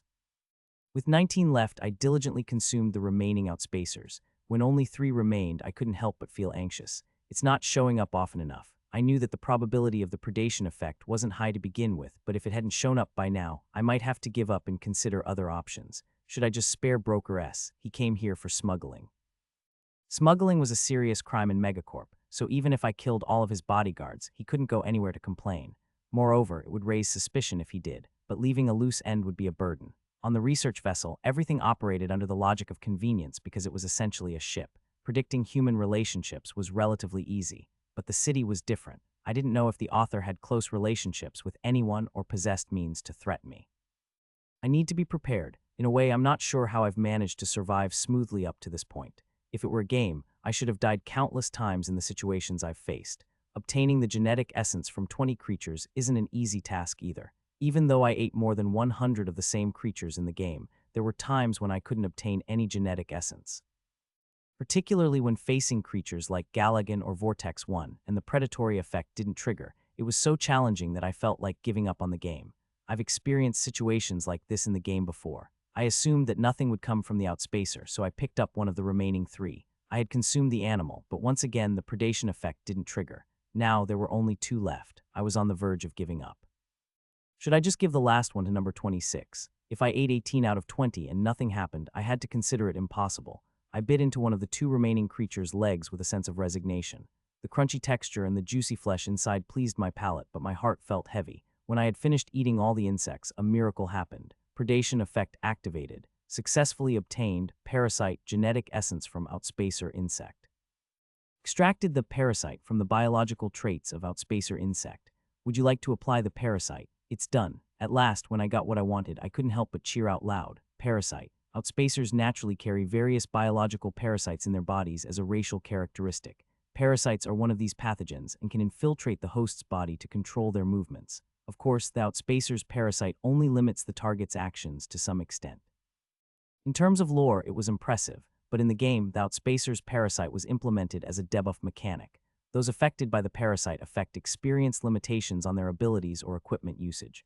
Actually, even just this feature is powerful enough, but getting the parasite changes the game. When combined with the contamination organ, you can create an enhanced parasite. As per the settings, it's possible to produce a parasite that can control other creatures. The contamination organ disappears, and the physical traits change completely, but I currently have a total of 11 physical-related traits. Since the type acquisition condition is having 10 or more traits, losing the contamination organ won't affect my type. Furthermore, the trait obtained by combining the parasite and the contamination organ serves as the key to unlocking a new type. The new types that open up are infection enhancement types, related to physical abilities, psychic enhancement types, and the newly unlocked type through the combined trait is the infection enhancement type. The infection enhancement type affects debuff-related traits like crowd control devices. Its intuitive effects may be lower compared to other types, but it's very useful for someone like me who prefers a stealth-focused strategy. Moreover, to evolve into a quasi-saint, I need to gather 4 types, so gathering one more is crucial. Therefore, my choice is clear. I immediately felt my body undergoing a mutation. The lower right arm, which used to house the contamination organ, grew thicker and bulged as if something like eggs was inside. Inside the arm, newly formed parasites wriggled and waited for their owner's command. Parasite trait has been applied. Can be fused with the contamination organ previously possessed. Fusion of parasite and contamination organ traits evolves into parasitic colony trait. Parasitic colony allows the creation of enhanced parasites at the expense of losing the effect of the contamination organ. Up to 5 enhanced parasites can be operated. P.S. I don't understand your love of this disgusting trait. There are currently 2 types that can be characterized. Psychic enhancement type 5-6, infection enhancement type 1-4, all right. Now that I've obtained the desired trait, it's time to test its effects. After devouring the last remaining outsider, I exited the container. S, who had been diligently poking at the ground, looked up at me with a terrified expression. His face, now pale and almost yellow, clearly showed the fear of someone who had just experienced horror. However, he hasn't truly experienced fear yet. The real terror begins now. As I activated the parasitic colony, my lower right arm started to squirm and bulge as if it were trying to expel something. From the hole in the palm of my hand, black, centipede-like creatures emerged. W, what are you trying to do? Please stop. S, who mixed screams with sobs, began to cry as I approached. His formerly chubby face had become disfigured, possibly due to the mental shock he had experienced over the past few hours. My hand got close to his swollen, half-faced visage. Then I'll go, Broker S, or rather Sander, lowered his head and left. The parasite transplant was successful. Now Sander is mine. Still, it's limited to 24 hours. Once 24 hours pass, the parasite will automatically die, and so will Sander. This is because the parasite has taken control of his brain. Before the parasite dies, I have to replace it to keep Sander alive. Sander knows this fact. Without me, he will also die. He's a smart person, so he won't easily resist me. He might try to go to a hospital for an extraction, but his thoughts are known to the parasite. If he ever entertains malicious intentions, the parasite will secrete a substance into his brain, causing excruciating pain. It's going to be incredibly painful. Sander has already experienced how excruciating that pain can be. He's unlikely to resist me too much. Moreover, I showed Sander how I dispose of corpses right in front of him. Being a smart person, he probably knows my intentions. Well, let's head back now. I took the lead with the bodyguards and returned home. Upon arriving home, number 26, who had woken up from its sleep, was waiting for me. Where did you go? ZZZ. I thought you might be hungry. Wow, it's a learning amoeba. As soon as I held out the food, he calmed down. As we shared a meal, I took out the neighbor's man's ankle from the refrigerator. As we enjoyed our late-night snack, the night faded away. Global Security Team, TC, the top security organization within the TC Special Trade Center, oversees not only the police stations in each district, but also the crisis management teams stationed in administrative districts. While it's not typically a bustling place, it felt very busy, perhaps because the assembly is just around the corner. What happened to the Star Union terrorists? When will the interrogation reports be released? Who handled Eden's fleet deployment request? Is this how you submit reports? All entertainment district security teams assemble in conference room 5. Documents scattered everywhere, and security personnel in uniforms hurriedly moved around. In the midst of the chaotic atmosphere, the only quiet place was conference room 4. The detective team under the Port District Security Team had been planning to apprehend the criminals they had been tracking for a while, leading up to the assembly. This was because Chief Administrator Layla Chamberlain had made it clear to the Global Security Team that all potential threats must be eliminated. What happened to Broker S? After the assembly announcement, smuggling was halted, but suddenly this month the numbers have surged. We've confirmed 6 smuggling operations in the past week. In fact, it can be considered almost daily smuggling. At this point, sudden increased activity. That's strange. Detective Team Leader William raised an eyebrow at his team's briefing. Broker S had been their target for the past 6 months. The evidence had already been secured, but they had failed to apprehend him due to the interference from individuals who owed him a considerable amount of credits. After the failure, they had been monitoring him closely, and now, with the assembly approaching, they had a chance to arrest him officially. Even corrupt officials, as noble capital and rulers of the space city, couldn't defy the direct orders from above. Has there been any change in the smuggling methods? That part is also peculiar. He mainly handled interplanetary smuggling, but the recent 6 incidents all targeted individuals within the city. Could it be due to stricter surveillance at this time? No, city transactions aren't very profitable. Broker S is a cautious individual. Would someone who maximizes profits from minimal transactions do something like this? They had a chance to make an arrest, but the fact that their target was coming out so sloppily made William uneasy. Will we be able to identify the trading partner? Who is it? It's someone we haven't dealt with before, a newcomer named New Face. New Face, we discovered him 3 days ago. He's a man who walks around in his pajamas, quite a ghostly character. Surprisingly, he never gets caught on camera. We're not sure if he's from the Space Dogs, but he seems like someone with professional training. We've tried to tail him several times, but he slipped away every time. Dealing with Broker S alone was already a headache, but with the appearance of this formidable new criminal, William sighed. Considering the deals Broker S had been involved in, it wasn't entirely unusual for the Space Dogs to take an interest in him. With S's skills, he could practically turn money into a miracle.